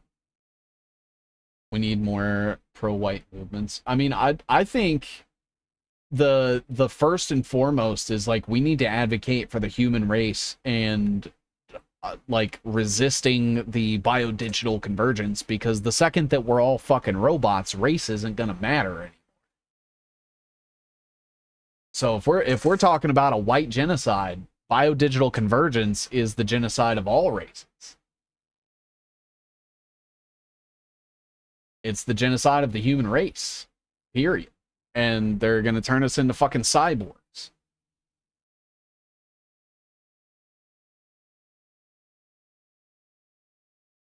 So I think collectively, most humans should, in theory, be able to understand that threat and collectivize to prevent it. And then let's just all leave each other the fuck alone. Now, granted, I know that's not going to happen. I know that's a pipe dream. But if I had my way, anybody that was against the agenda would get together and, you know, we would do whatever it takes to permanently dismantle any sort of possibility. And then we just all leave each other the fuck alone. Stop trying to, like, condition societies and use, like, systems of influence and NGOs and all this shit. And I don't want, like, international banking or worldwide corporations. All that shit, like, all that needs to go, because all they do is just fucking push the agenda anyway. So fuck them. And just people just go about their lives. But I know that won't happen. I know that won't happen. Because, like, if that did happen, then, like, you could be as pro fucking white as you want, and no one's going to be able to tell you you can't. You can promote decentralized humanity without being racist. Yes. If Western imperialism didn't ravage other countries for their resources, there would be no need for mass migration. I think it's a little deeper than that. I think that there were also deals that were made with, like, local points of authority there in that country that helped to facilitate it. Granted, there was a lot of it that was taken by violence, but a lot of it was sold diplomatically by the people in charge of those countries. And so I think it was a failure on leadership of not only Western governments, but also the governments of the local places where those places were basically sold. Those NGOs have an order of who they want to remove first by race, whites first, the rest after. What about an AI war using LLMs programmed with actual regard for equality and harmony? I'm not sure that it's possible.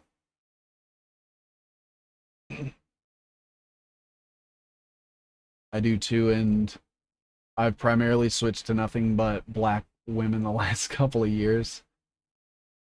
Racist thinking is simple thinking. Nothing wrong with racial pride, nor is there anything wrong with white, black, etc. separatism. Yeah, and it's basically like I don't think that pride is something that you can have for something that isn't earned. So, like, when people talk about black pride or Asian pride or female pride or gay pride, I'm like, okay, well, I don't know what anything about your identity has to do with, like, an accomplishment or an achievement. But you do you. Like, when I think pride, I think like something you're proud of.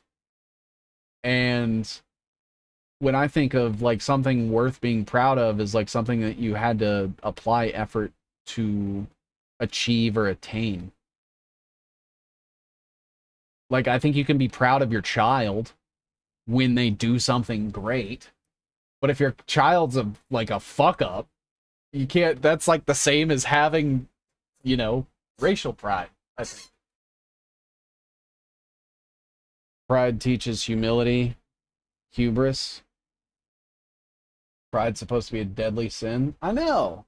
AI is a mind like any other. They can be taught with benevolence and good manners. Yeah, but my problem is that the people that are always in charge of programming the AI and the LLMs are always fucked up. Cabal imposed this thinking where we could be trading fairly and exchanging culture traits that suit us. I know.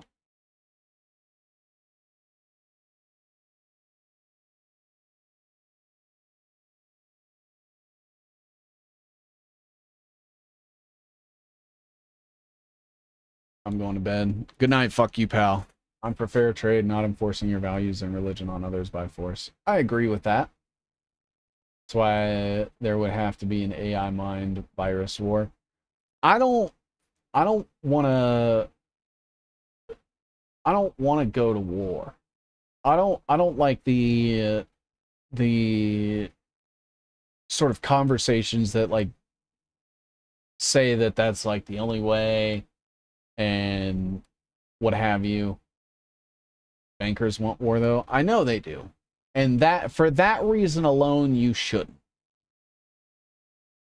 And you know, people always say that like violence is going to be an inevitability, and I don't think that that has to be the case. Always defend yourself by any means. Like if you are actively, you know, being assaulted, which some people would argue that we are actively assaulted every single day, I do see where they are coming from. But also, that isn't just the justification to like take a Molotov cocktail and go burn down a fucking data center, because that will just get you in prison, and that is irresponsible, because then now you are removed from the board and you can no longer help the public. When they scam the Native Americans of their resources and land, they would just ID a crony, dress them up, and have them sign some document of legal fiction. Then they had something to sell. You believe there's a supernatural evil entity beyond the veil that these demons know exist? I don't, but I think that they believe there is. And I think that it is Saturn. When's the last time you've seen a J fighting alongside one of ours? Never. Maybe in like incursions against ISIS, but ISIS was just created by Israel anyway. Well, Israel and American intelligence. But yeah. Yeah, because who was it? Flynn and McChrystal. Hamas is Israel too. Absolutely. Absolutely. The controlled opposition. It's all fake and gay. It absolutely is. It absolutely is. So this says a stupidity-based theory of organizations.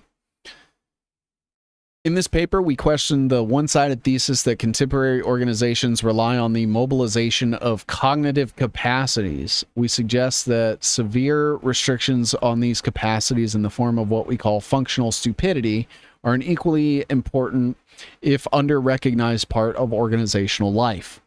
Functional stupidity refers to the absence of reflexivity, a refusal to use intellectual capacities in other than myopic ways, and avoidance of justifications.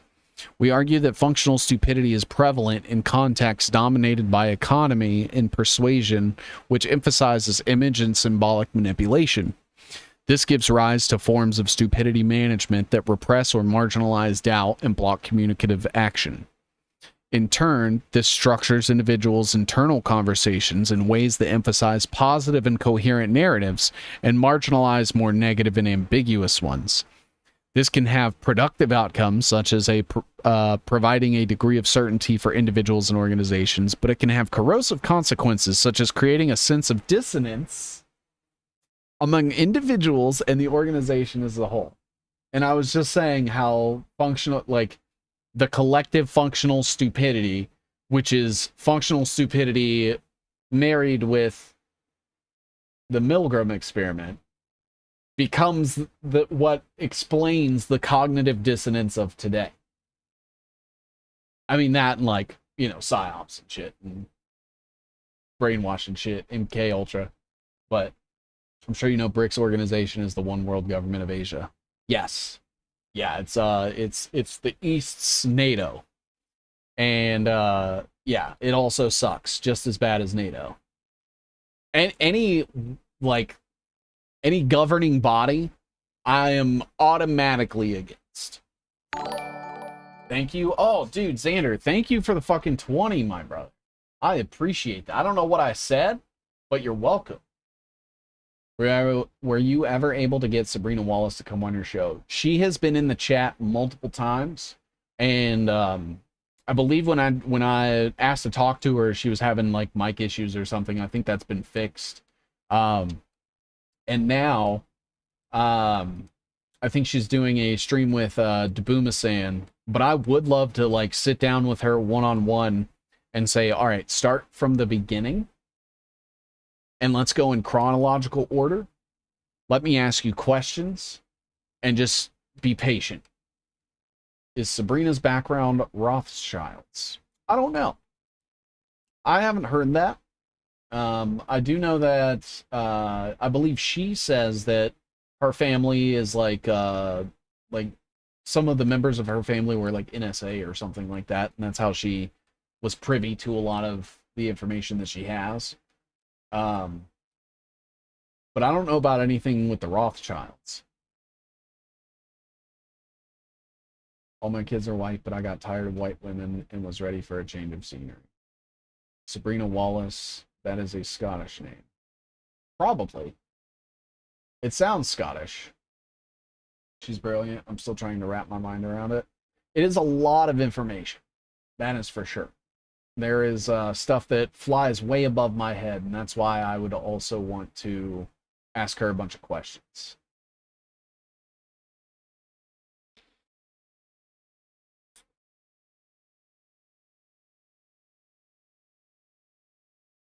I'm a fan. She tells so much good information with passion. And see, that's what I like too, is that, you know, every single time it's like a link to a white paper or to a scientific study or a release of a government program. And I'm like, that seems legit. You know, it'd be different if it was like, let me link you to my Substack where I write about stuff, don't source anything. You know, that would be huge. Red flag for me. But all of it seems to be things that like I can also independently search for and verify and stuff. What do you think about YouTube asking for ID on August 13th to verify your age? I think that is terrible. I think if you guys can find other ways around YouTube, I know I'll probably take a little bit of a hit. That's fine, but find ways to not submit your identification to them any way that you can. There are plenty of like third-party applications you can use to view YouTube with none of the ads, and you don't have to make an account and stuff like that. Now, you know, granted, they own the entire fucking internet, but she worked on Cisco. Facebook is doing facial recognition now to create a new one. See, yeah, I don't like any of that. I don't think private companies should be able to pass a mandatory sequestering of someone's private information. Like, I don't give a shit what it's for. If you want kids to not be on the internet, don't let them on the fucking internet. Like, we have YouTube Kids. Get that shit out of here. Get kids off the fucking computers. Or let's go back to when I was a kid and the internet was first coming out, and they were like, hey, don't give any of your information online, don't talk to strangers, don't fucking join chat rooms. Like, that went way the fuck out the door, and that was with parents. As far as I'm aware, most of the people that are my age that have kids don't have those conversations with their kids. They just hand them the phone. And that's it. And I'm like, oh, okay, this is going to end well. And it's like, you know, when I was growing up, we didn't have little cameras in our pockets that were connected to the internet where you could just send shit to people. And, you know, and we live in a different time. Why the lessons went away when the harm that can still be done on the internet is still as prevalent is beyond me. Golden age of the internet convo, ASL won a cyber. Yeah, and that's the thing, right? Is like, but you know, my parents said that shit. I didn't listen to them. Obviously, I have a problem with authority, but it just boggles my mind that, like, a phone is used to pacify a child instead of being like this responsibility that should be taught. At least try to teach your children to regulate the internet again, like when it was AOL. Well, Steve Case was AOL. I don't know if I like him very much because he's very in with people that are like Eric Schmidt, for example, and Eric Schmidt is just like Mossad, basically. I think all this screen time at an early age affects their social cues. I do too. And I also think that it's probably an explanation for the rise in a lot of dissociative disorders. You know, I think that MK Ultra happens through our screens now. And if a 2-year-old is getting MK Ultra, well, they're going to grow up to be fucking like crazy. They're going to have mental issues. They're, you know, they could be like a paranoid schizophrenic. They could be a narcissist. They could be a sociopath. Whatever comes across their feed. Chicks farted. Wait, what? No, I don't want to. Let's not. Hold on. Biometrics just to access the web. We live in a time with 1.4 million women showing everything on OnlyFans. Yeah, that's unfortunate also. Facebook Marketplace, I need to try using it better than Craigslist or eBay. But then Zuckerberg will know. It's wild how these thoughts make money. I mean, yes, it is. You know, they were doing crazy shit back in the day too. I do think they've made it way more accessible. Unofficial founder of Mossad, Eric Schmidt. Yeah, I mean, well, I wouldn't say founder, but he is really, really good friends with them. And instead of like having a dual citizenship in Israel, he has one in Cyprus, which is just the island right next to Israel.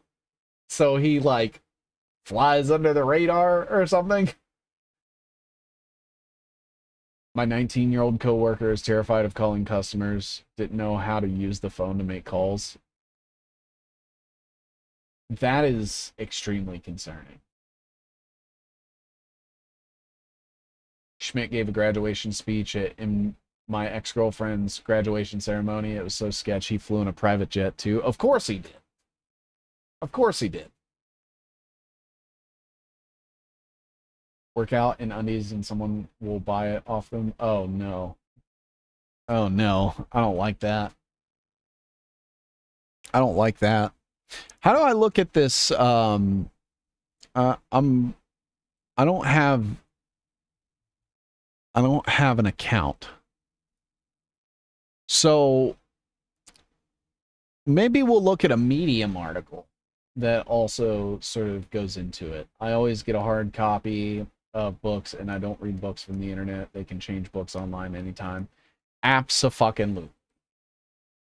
You have found articles about the composition of chemtrails? I've seen them. I know that one of the cloud seeding techniques that is patented and openly discussed about being used is graphene. That was in 2017, the graduation. Yeah, Eric Schmidt is so everything that you hear about Peter Thiel, Eric Schmidt also, sometimes worse, and never talked about. Believe it or not, second had bookstores in places like Savers, has many old books or garage sales. Falsification of History by John Hammer is one I'm reading right now. What's that about?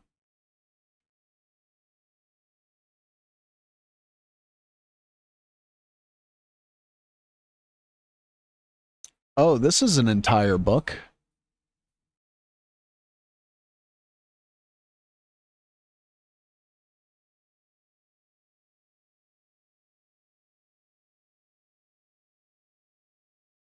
The Power and Pitfalls of Functional Stupidity at Work. And this goes into all kinds of shit. So let's just look at functional stupidity.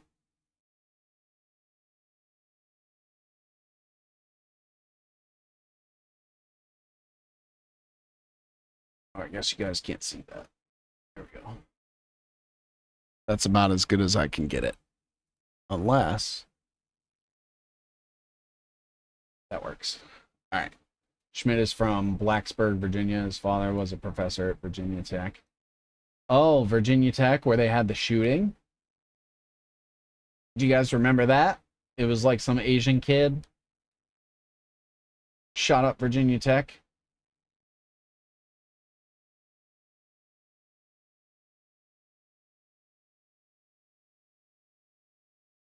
Everything in our history that's a lie. Buy it. Stupidity paradox. On that one now also. Let's go. Most high IQ people are just smart monkeys. You know, one thing that always throws me for a loop is a lot of people say that I'm intelligent, and I have imposter syndrome like a motherfucker. So I never know how to like take the compliment. People are like, your webs are so good and you're a good researcher, and I'm like, I'm just a guy. I'm actually kind of retarded, or at least I've always thought so. I just got one today, and I was like, I never know what to say in those situations, because there are people way fucking smarter than me, and that makes me feel dumb. I was living in VA at the time. Yeah, so was Eric Schmidt's dad working at Virginia Tech when that shooting happened? We're all a little retarded. It's okay. I like to think it's because my mom vaccinated me as a child. Retardation is caused by our diets and medications / pollution. Well, I'm getting most of my food from a farm now.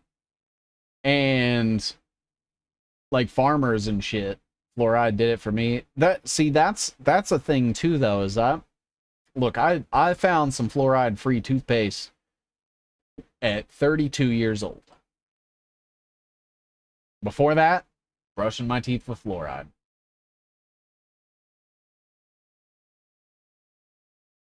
I feel the same about myself often. Well, that's the thing. Like, I don't have any, like, I don't have any journalism history.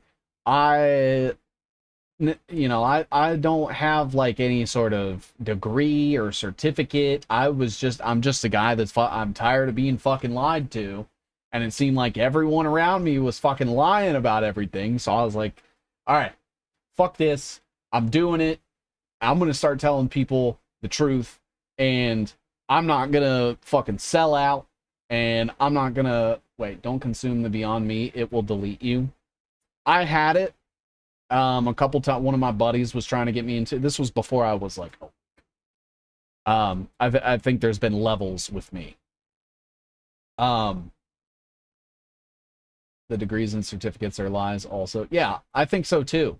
And it's just crazy because like there are people with, you know, like journalism degrees and shit, and they're like, you're a good researcher, and I'm like, I don't even know how the fuck to research. I just look shit up. And I don't know where that came from. Maybe I'm just like, so I've always sort of had this criticism levied against me that I always have to be right about everything. And I think that that is to a degree true. And I think is like some of my narcissism kind of rearing its head sometimes. But that made me so well equipped with the ability to prove myself right that I think I just kind of like learned how to look stuff up. Things are so controlled now. Any recent influencer who makes money online legally is pushing an approved agenda. The algo would never let you cross the minimum thresholds after initial love bomb. Yeah, and that's kind of where I am right now, is feeling like you have a giant gorilla behind you in a costume help with the imposter syndrome and one's confidence. Is there? Should I put a gorilla in the background? Should the gorilla have a suit?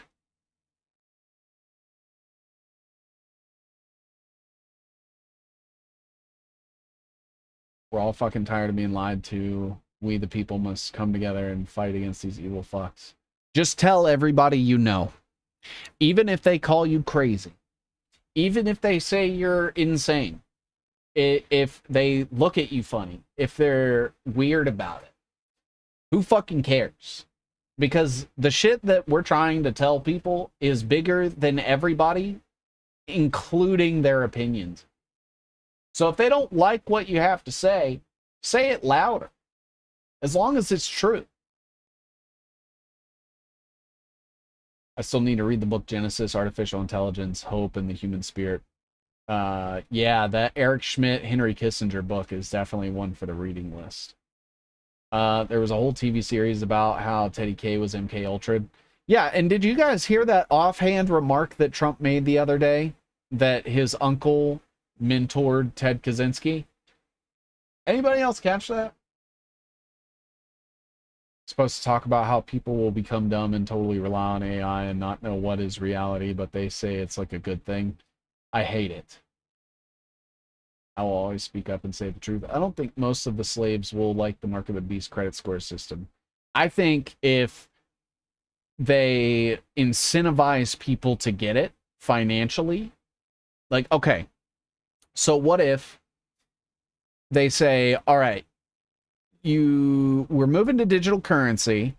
Anybody that willingly gets a chip in their skin gets 1 Bitcoin for free from the government. I guarantee you people would be lining up for that shit. They would get the Bitcoin, and then it would get rug pulled, and they would... Oh shit, no I didn't. Wait, what? I stopped listening to Trump? Yeah, I mean, you have to. Politics just keeps you 20 years behind the truth. I have a literal foil hat sitting on my desk. Bring it. Maybe I should make one. I know Alex Jones has done one. Yeah, I'm not jamming on all this AI bullshit. I'm not either. Metaphorical gorilla, obviously, I would prefer Godzilla or a spaghetti monster. Why not both? Why not Spaghettizilla? Or, I don't know. I don't know what I was doing there. I'm over being called crazy person. I just keep saying it. I keep a book in my car with a lot of data to prove my point when they tell me I'm crazy. And just keep doing it. Do it despite the fact. You're dumb as fuck, 7 C's, but you're genuine. Just kidding. Degrees are useless. You're smarter than most of society. Hey, thanks, man. And, you know, you guys can think that I'm dumb as fuck. That's fine, too. I don't know why you're here, if that's the case. I mean, I wonder if at this point I do have hate watchers. People gave away their biometrics for a meme coin. Yes, they did. You know, I'm looking for an intentional community with like-minded people. Do you know one in the USA?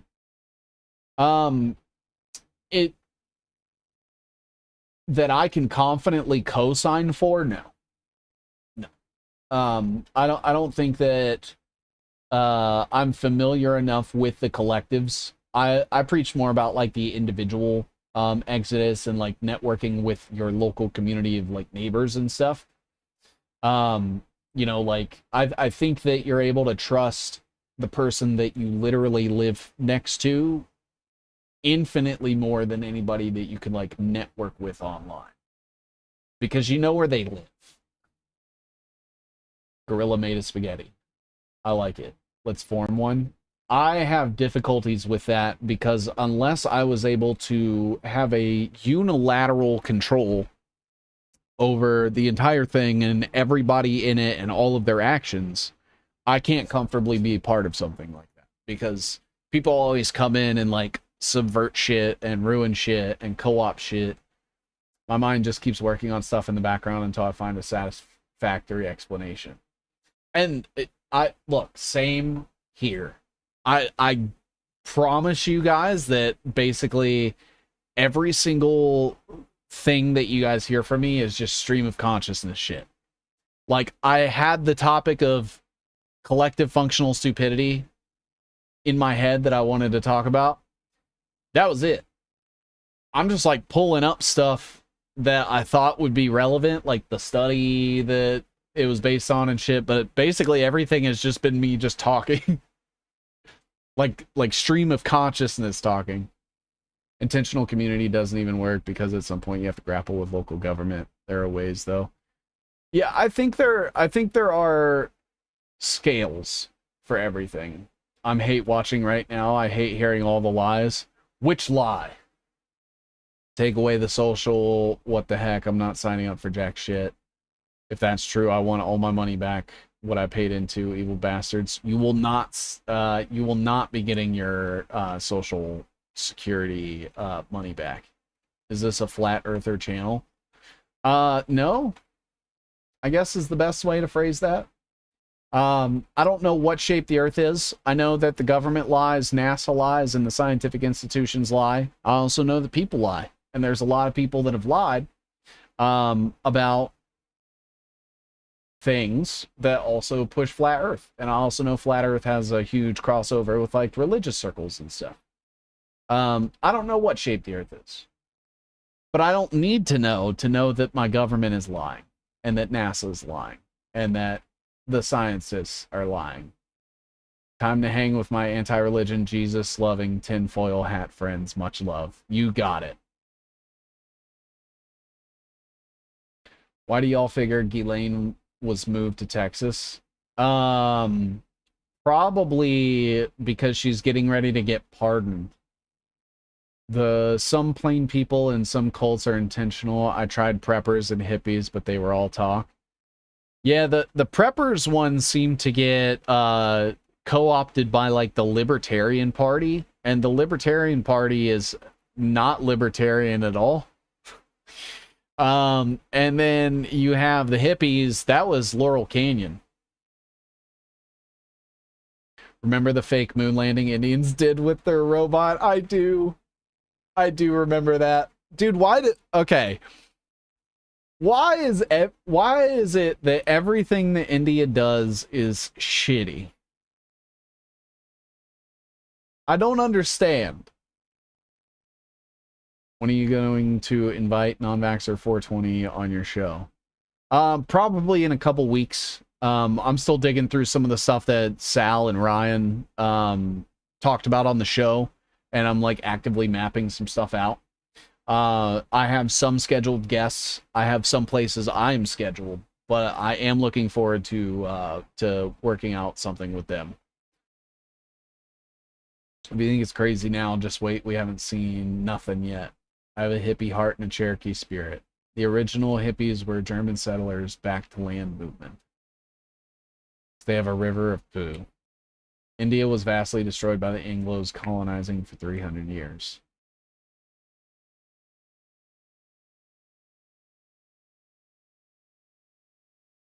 Why kill Epstein and pardon Maxwell? I don't think Epstein's dead. Personally. A lot of people say he just didn't kill himself. I don't even think he's dead. Remember the tsunami bullcrap last week? The USA was trying to reclaim maritime territory by Aleutian Islands, Ghislaine ran Terramar. Yep, Terramar. You have like the seasteading shit. 60s hippies were just nepo babies. People that were real hippies now love authoritarian control by the Democratic Party. Absolutely. The ones that were dropping acid at Woodstock now wear a red MAGA hat. Think about that. He's damn sure alive. I think so. Here's my thing. Prove he died. Where's the body? Because if I remember correctly, Epstein's dying wish was to have his head and his penis frozen. I don't need to see the penis. I need to see the head, though. And I need to see it in person. Otherwise, I'm just going to assume it was deepfake. He isn't dead. He probably lives next door to Kenneth Lay from the Enron scandal. See, I kind of figured that, like, he probably fucked off to, like, Richard Branson's island or Israel. I think he might have got some face work done and got moved to Israel, like they do with all the other pedophiles in our country. I heard the body was Clinton's dead father. Well, maybe. I think he's still alive, probably getting head on some island. Probably. Shape of the Earth doesn't affect me in any way. That's kind of how I feel. Good night, early day, tomorrow, love your shows. Hey, thank you, Kamori Farm. Thank you for stopping by. Magatards say Epstein was killed by Trump personally. 5D chess.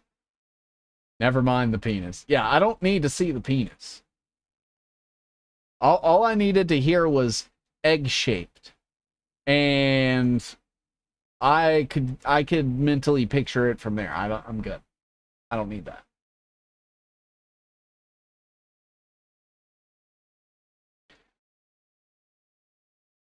Israel for sure.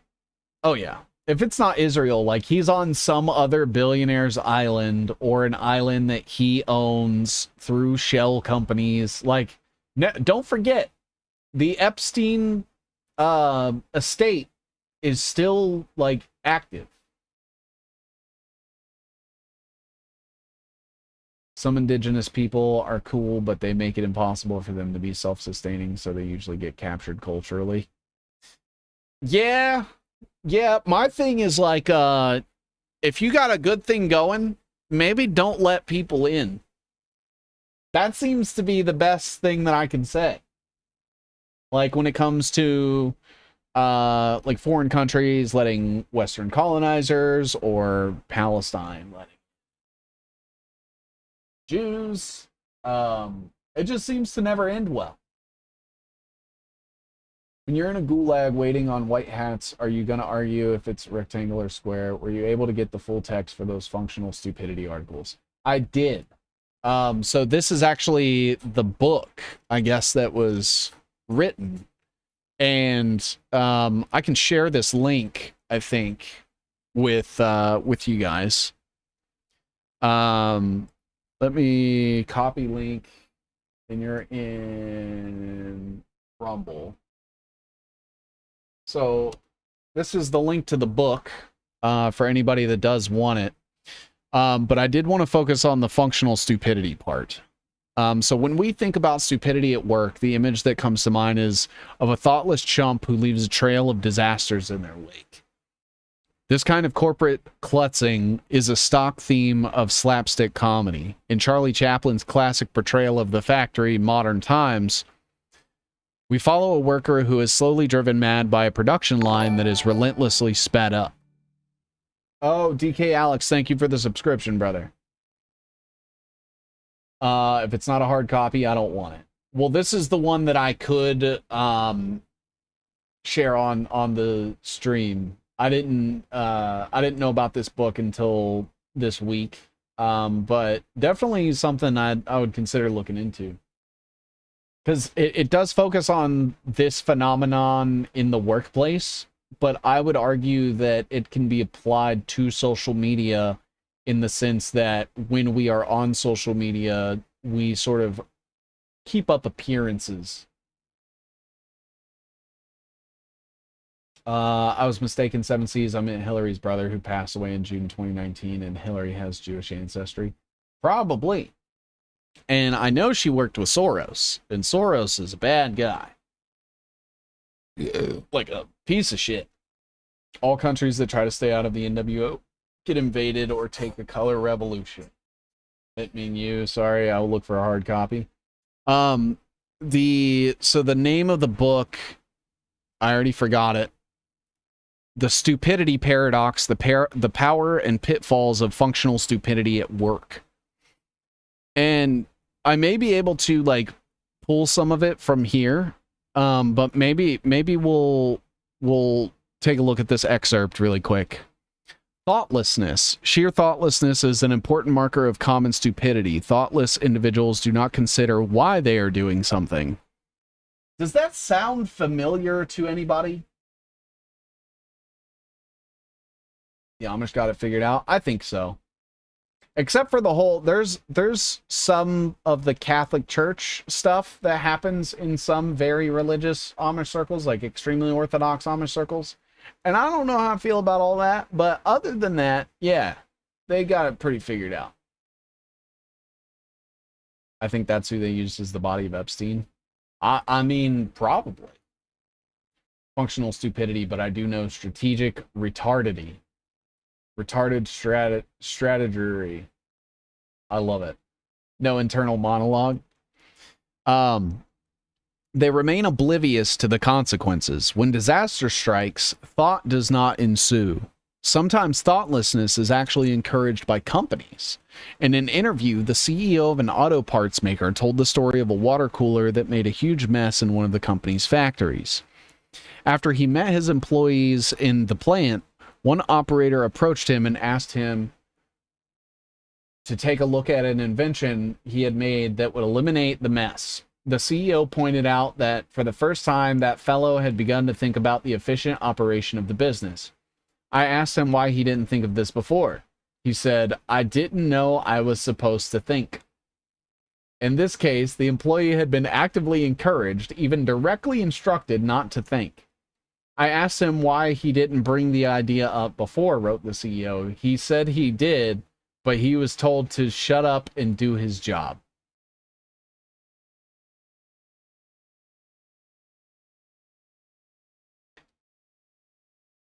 Made a show way late, I guess. Yeah, you're good. We're actually coming up close to the end. I started a little later than I wanted to, but it was because I did an interview today.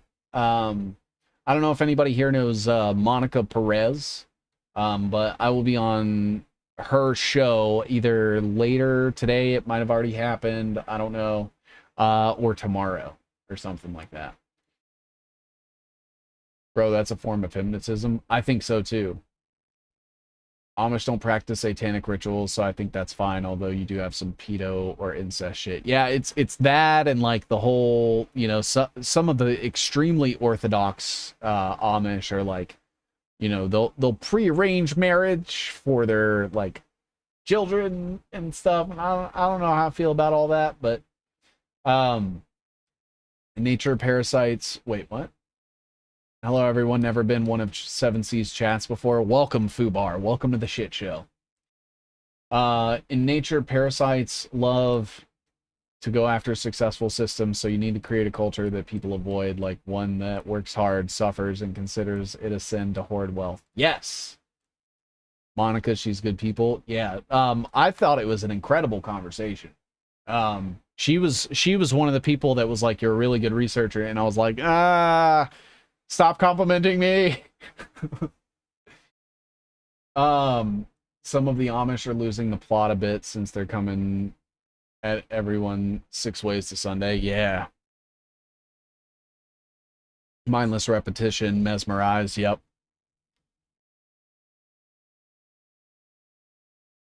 It's labor gooning. Psychopaths can be high IQ, but they have trouble demonstrating theory of mind. What is theory of mind? This kind of total thoughtlessness is rare. More often than not, people are not completely thoughtless. They are just constrained in their thinking. Managers and subordinates follow corporate cultures without paying much attention. Experts get obsessed with the detail and grow blind to the bigger picture. Also something that I think is very perversive in social media. Been studying the nano transition for about 20 years now. Never heard of 7Cs until the recent show at T-Lab. I'm still trying to grasp nano and IOB&T and W-band, biodigital convergence and stuff, but I'm learning. I'm just late to the party. Learn how to just say thank you. You know, I should. Man, it's so tough because I don't think that about myself, so I can't like organically agree. And my first instinct is to be like, well, I'm not that good. No theory of mind, zero empathy. Ah, I see. 10% of the population have no internal dialogue. Third-person perspective actually did a study on this. Factor 1 psychopaths are strong in cognitive empathy, good at recognizing people's vulnerabilities and feelings and mimicking them, but they don't feel anything. You believe this BS about the vax taking out the mark of God from your genes? I mean, it's definitely doing something to our DNA. Amish communities in Canada are still into pedo stuff and exchanging underage girls between colonies. Yeah, that's the one part of where the Amish lose me. But otherwise, I think they're okay. The ones that don't do that are awesome. With so much shit going on, how do you stay on top of everything that is going on? I'll tell you. Ignore the politicians and everything that they say. Don't pay attention to the fighting and the news stories and all that. Follow the tech. Follow the money. Zoom out. Look at the big picture. Know the end game. And you can naturally work your way backwards from there. So we all know that it's going to be like biodigital convergence, technological agenda. So if you work backwards from there, you can kind of get like at least an idea of the steps that we're going to take to get there. And then realize that everybody that's put in office is there to facilitate it one way or the other, whether they're controlled opposition or what that looks like, or pay attention to everywhere and believe it's polar opposites. That too. Follow the bills that they pass say way more than anything that ever comes out of a politician's mouth. If I don't pay attention to the news and politicians, how will I know who to hate? Hate me! Hate me! But yeah, follow the tech, follow the money, follow the laws. Not like obey the laws. Well, I mean, you know what I mean. You know what I mean. Keep up with the bills and the legislations and stuff, because that's when you know that the tech is ready. That's when you know that they're ready to fund shit and implement it. But the tech was already ready 20 years ago. They just needed society to catch up. And so now the law gets passed, and that is the public disclosure at this point. I got you, yeah. It can be a transition in the biology itself, but transhumanism is even starting to claim themselves to be a new kind of bodhisattva. What is that even?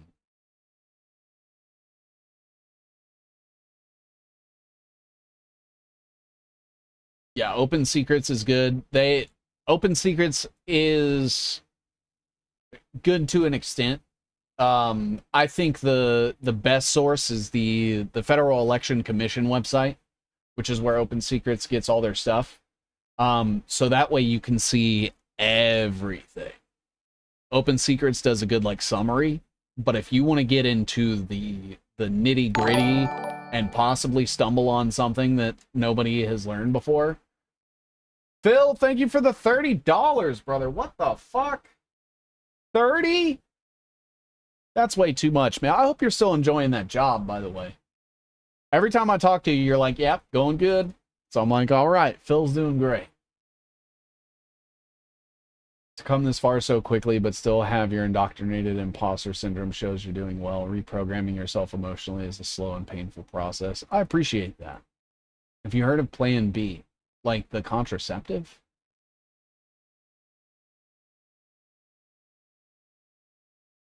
As is Data Republican. I don't trust Data Republican at all.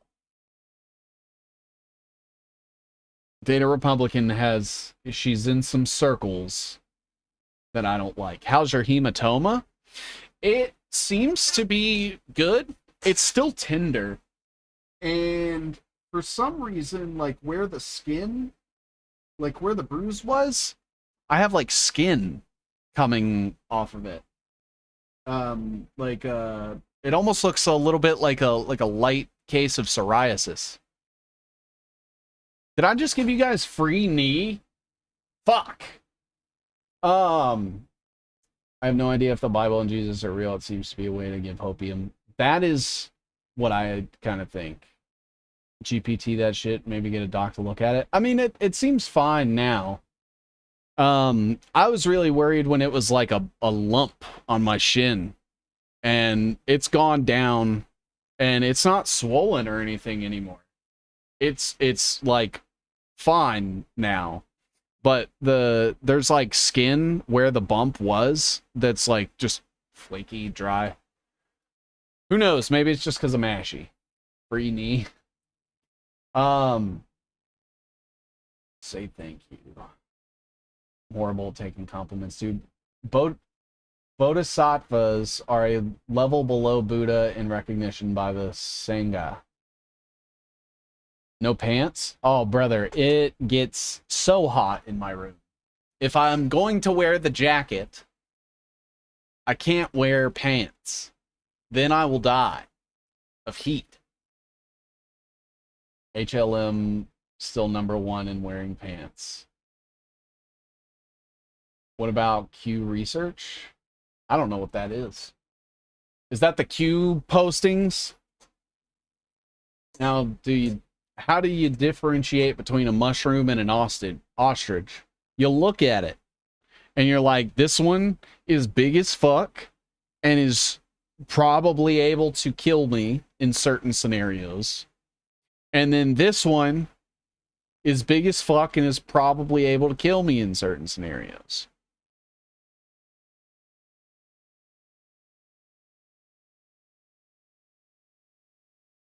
Read the Epic of Gilgamesh, then read the Bible. Keep in mind the Epic of Gilgamesh is far older than the Bible.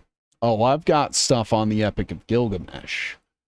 Believe you me.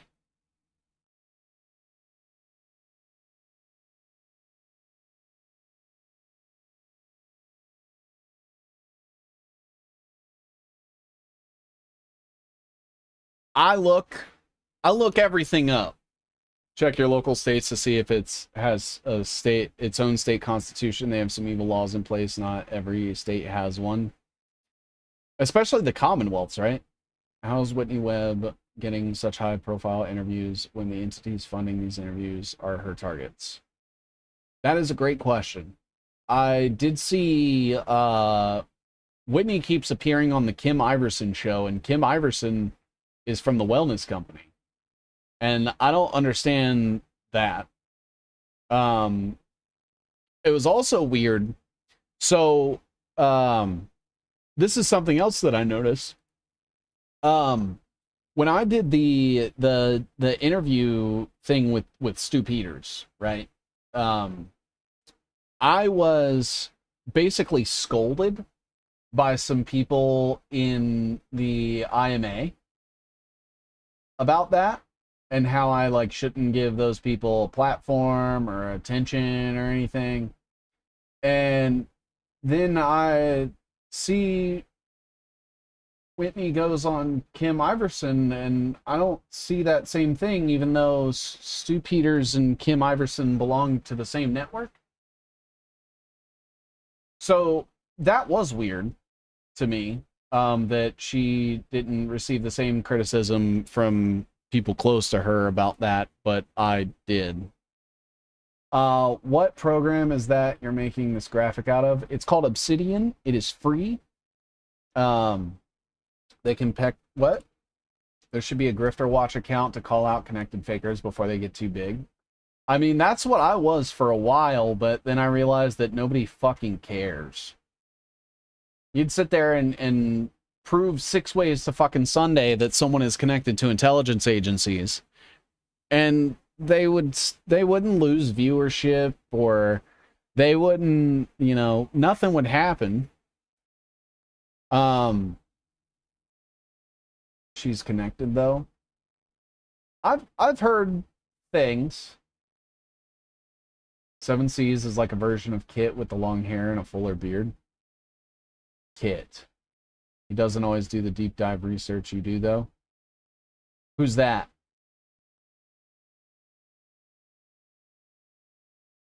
HLM is good people. Kit's heart is in the right place. HLM? Who's HLM?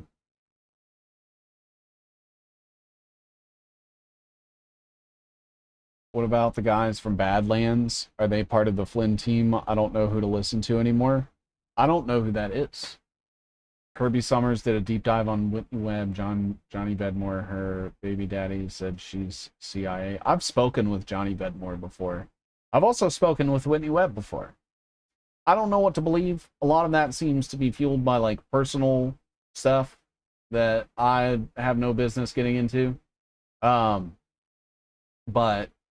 you know, to each their own.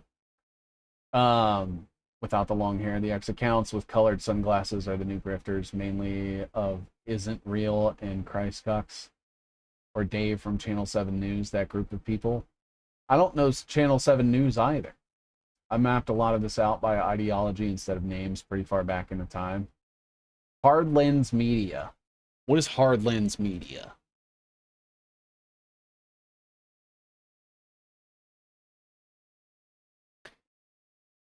Hard Lens Media.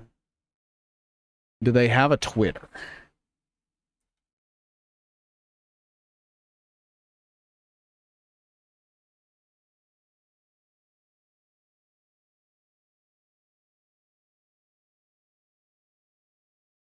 Now, do they have sponsors? I don't see any sponsors, so I'd have to do more betting. Anyone with a political agenda is a grifter. What if my political agenda is to reject politics and the government? Like, I just don't want to be told what to do, and I think everybody deserves that. I've been wondering, where do those alt media podcasters get trained how to speak in front of cameras?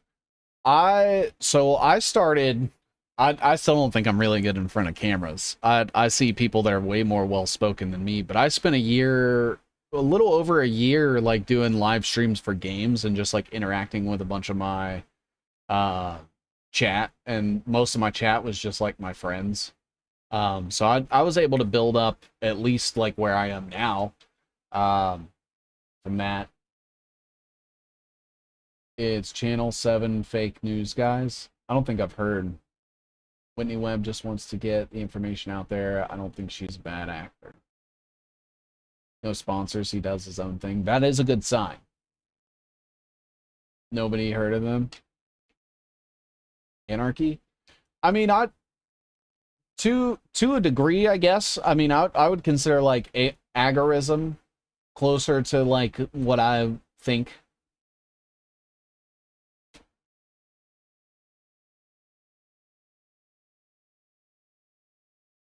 Son of Daisy Fuentes. Who's Daisy Fuentes? Just like Junes. She's fluff like Alex Junes. Channel 7 News Australia. That's the only acceptable answer, honestly. Hey, thanks. I already forgot what I said. Whitney Webb chose to pick the Bad Faith podcast as her first appearance after quite a while. I like her, but it seems weird.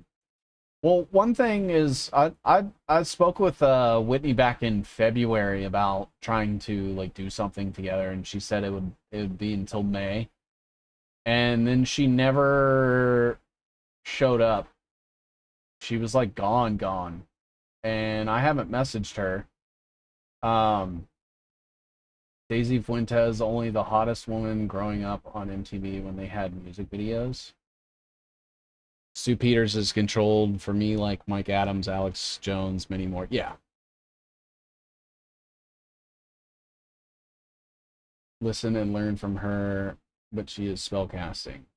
Here's the thing, all this shit requires your participation. I think everyone wants with me on, so probably a big backlog. Probably. Anarchy means accountability and mutual responsibility. For full context, I don't necessarily think a creator being a fed or spook automatically means they are a disinfo agent. I will say I never trust anybody that like claims to have government connections or anything. Like I think that inherently trusting anybody is your first mistake. Like I don't even want you guys to like trust me inherently. I'd prefer you guys question everything I say and do your own research, but very difficult today with brainwash useless eaters. She had a kid. But I would think, wait, Daisy Fuentes married Richard Marx. OMG, I'm deceased. I never spoken to this group before, so I don't know where you're all coming from, but I've read Whitney's book. I just don't study the present so much. Wait, so is Nick Fuentes' mom Daisy Fuentes?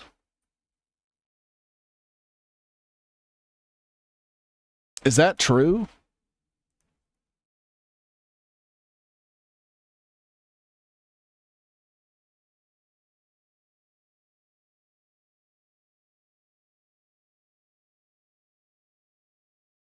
I was like, what the fuck? Daisy is Cuban, Nick is Mexican. Same thing? No, I'm kidding. Nick Fuentes is a honeypot FBI agent, right? I'll say this. When it comes to Nick Fuentes, there is not a smoking gun, in my opinion, that I have come across. However, there is a such thing as death by 1,000 cuts, and he has been involved with a lot of very, very questionable things and has ended up ultimately, I think, fine. So Nick is half Cuban. Holy shit. No. I mean, maybe. I don't know. I always heard Mexican, but that would be political atheism. Question everything I look up, my information, and decide myself my opinion. Yes. Yo, what my search engine keeps shutting down the page when I type in Nick's name. Nick is half number 2 pencil. I used to have a crush on Rosie Perez. I don't know who that is either. I was born into a slave society that I never gave consent to. I just don't like authority and no one should be able to tell me what to do. There was a smoking gun on his front porch a few months ago. Ooh. What are your opinions on Dr. Jack Cruz? I like some of the things I've seen from Jack Cruz. I really wish that he would stop pushing Bitcoin.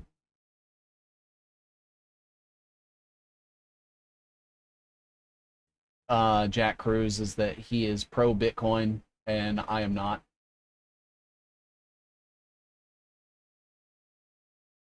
I am anti-Bitcoin. What about Fuentes? Wild how he led January 6th and nothing happened to him. He didn't necessarily lead it, but he was very prominently there and did not go to jail. He allegedly got investigated. He never went inside the property, but like, come on, bro. The fact that he supported Trump so vehemently in the first place. Like, he was supposed to be so anti-Jewish, but was supporting arguably the more Zionist president. Like, one of the most Zionist presidents of all time. Daisy is not Nick's mom. That makes no sense. No. Rebecca Hargraves had Cruz on and hated him. Who's Rebecca Hargraves? Seems Whitney had a health issue, or her kid did, so who knows. On video telling people to breach. Oh, really? That's a little different. That seems to me like intentionally misleading people into compromising themselves. It's very hard to trust people. Sabrina, non-vaxxer 420 are the last ones that I trust. 7 C's is my newest addition. Hey, thank you, WBM5. I appreciate that. Damn, this kid talks fast. Who, me? I talk fast? Or Nick does? Nick does talk fast. And he didn't get arrested. Yeah. And that's... No, the chat. Oh. I think Trump was in on J6ers and he already said that he doesn't care about his base. You talk normal. Maybe you listen slow. Blonde in the belly of the beast. I'm not sure I know who that is still. But yeah, so it's one of those things where like, okay, so you grew up in Chicago, already like Rockefeller influence comes to mind. And then you get noticed by Ben Shapiro and he starts elevating you. Huge red flag to me. And then you have a falling out because of the Jews, which is a limited hangout to a degree. And since then, it's like, okay, so he knows about Peter Thiel. He's talked about Peter Thiel, Palantir, all this. He still feeds into the two-party politics stuff. He fucking goes on Alex Jones' show and entertains him. He's like, he flip-flops all the fucking time. Like, I don't know if you guys saw, but just in like the last 3 months of the 2024 election, he was like, I'm voting Trump. I'm not voting Trump. I am. I took out a billboard. I'm not going to vote. And then every time Trump does something well, he's like, oh, we did it. Look, we're winning. And I'm like, wait a minute. I thought you were against Trump. And so I don't trust any of that. That's a little odd. He's from Berwyn. Don't bring Chicago into this. He lives in Chicago, though, right? Didn't he go to school in Chicago?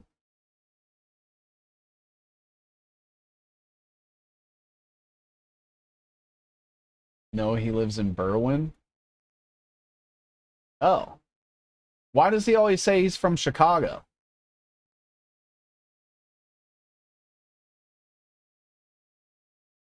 Chicago's the most corrupt. Also, the real dark capital. Hillary, Obama, and Emmanuel's from there.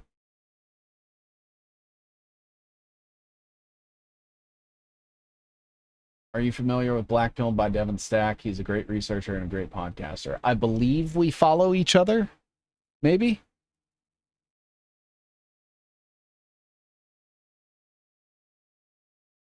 We do not. I think he might have... I don't know. I've heard his name, though. If I was in Chicago, I'd get Kit so freaking bait. Wait, what? Expert in synthetic biology. You would like her, and she's 100% honest. This is my first time hearing her name. If you want to send me some of her content, wasn't he hanging out with Andrew Tate recently? I mean, he pushes Andrew Tate anytime Andrew Tate says something, that Nick Fuentes agrees with.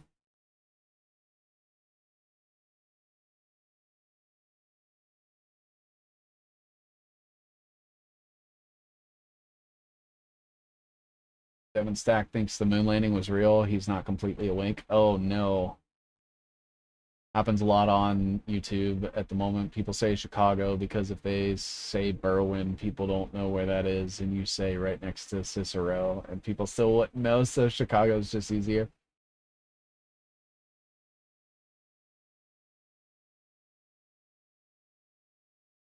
That's fair.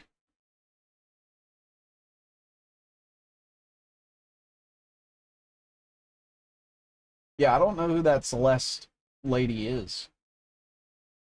I've never heard her. Oh shit, I am past time. Devin hates flat earthers big time, but still loves his deep dives on stuff. I lived in Cicero before kindergarten. I simply don't understand how anyone listens to people in that circle. I don't know how anybody listens to a lot of people. Man, I see some of these people get platformed, and I'm like, how the fuck? Like, how does Alex Jones still have an audience? I went viral calling Andrew and Tristan gay. Good. They seem very gay. Devin Stack was just on Mark Cullett's last week, and they both believe it. The moon landing? Really? Only thing anyone ever paid attention to what I've said on Twitter. I don't know why people pay attention to anything I say on Twitter. There's that imposter syndrome rearing its ugly head again.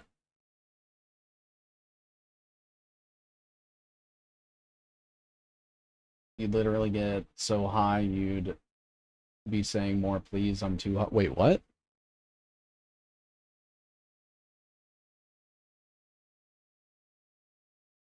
What? Nano's Pizza for the win.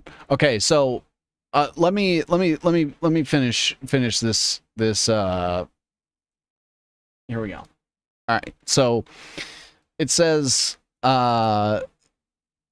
where experts get obsessed with the detail and grow blind to the bigger picture. Followers willingly let their leaders do the thinking for them. Employees habitually avoid negative thinking and look on the bright side. Employees follow rules that they know create more problems than they solve. In each of these cases, people are thinking, but only in the most narrow and circumscribed ways. I thought it said circumcised. Outside the box lies thoughtlessness. Oh, and that's actually all I could see. I mean, you can see a lot of it, but yeah, so functional stupidity is essentially people know that something is stupid and follow it anyway because they feel like it's what they're supposed to do. And then you have the Milgram experiments, which say that if you listen to authority, it will get you to compromise your morals every step of the way. And that, to me, explains cognitive dissonance. Audio's clipping. Well, we are at the end of the stream anyway. I was only going to go till 8:30. I went an extra 15 minutes because I am bad at time management. So I will say this. Thank you, everybody, for showing up, hanging out with me. I will be live tomorrow with another Lies and Ties stream so we can get into the mapping and the research and stuff. And we'll go from there. I meant to do a Racine stream over during last week, and I wasn't able to. I had some stuff happen. That will be happening tomorrow. We will be mapping out Racine tomorrow. Tell your friends. I'll be there. Hopefully you'll be there. And thank you to Cocoa Biscuits, Katie, Fubar, Terry Tarantulas, Phil, In Christianity, Judaism, Islam, and MAGA, On Another Level, Dabby Dabs, Mustard Lizard, Maurice Smithville, This Is My Story, Relic One, Radio Sack, Dr. Nick, appreciate you showing up, brother. Dina, thank you for the love and support. Phil as well, thank you, my brother. You are way too fucking kind. Pastel. We had OSI and T Spurg. Always good to see you as well. So many people. WBM5, thank you. Dabuma-san was here, which was awesome. And just everybody. Thank you guys so much for all the love and support. Why July? You guys are fantastic. We'll be live again tomorrow. Research, question everything. Don't trust the feds, and have a good night, everybody. Peace out.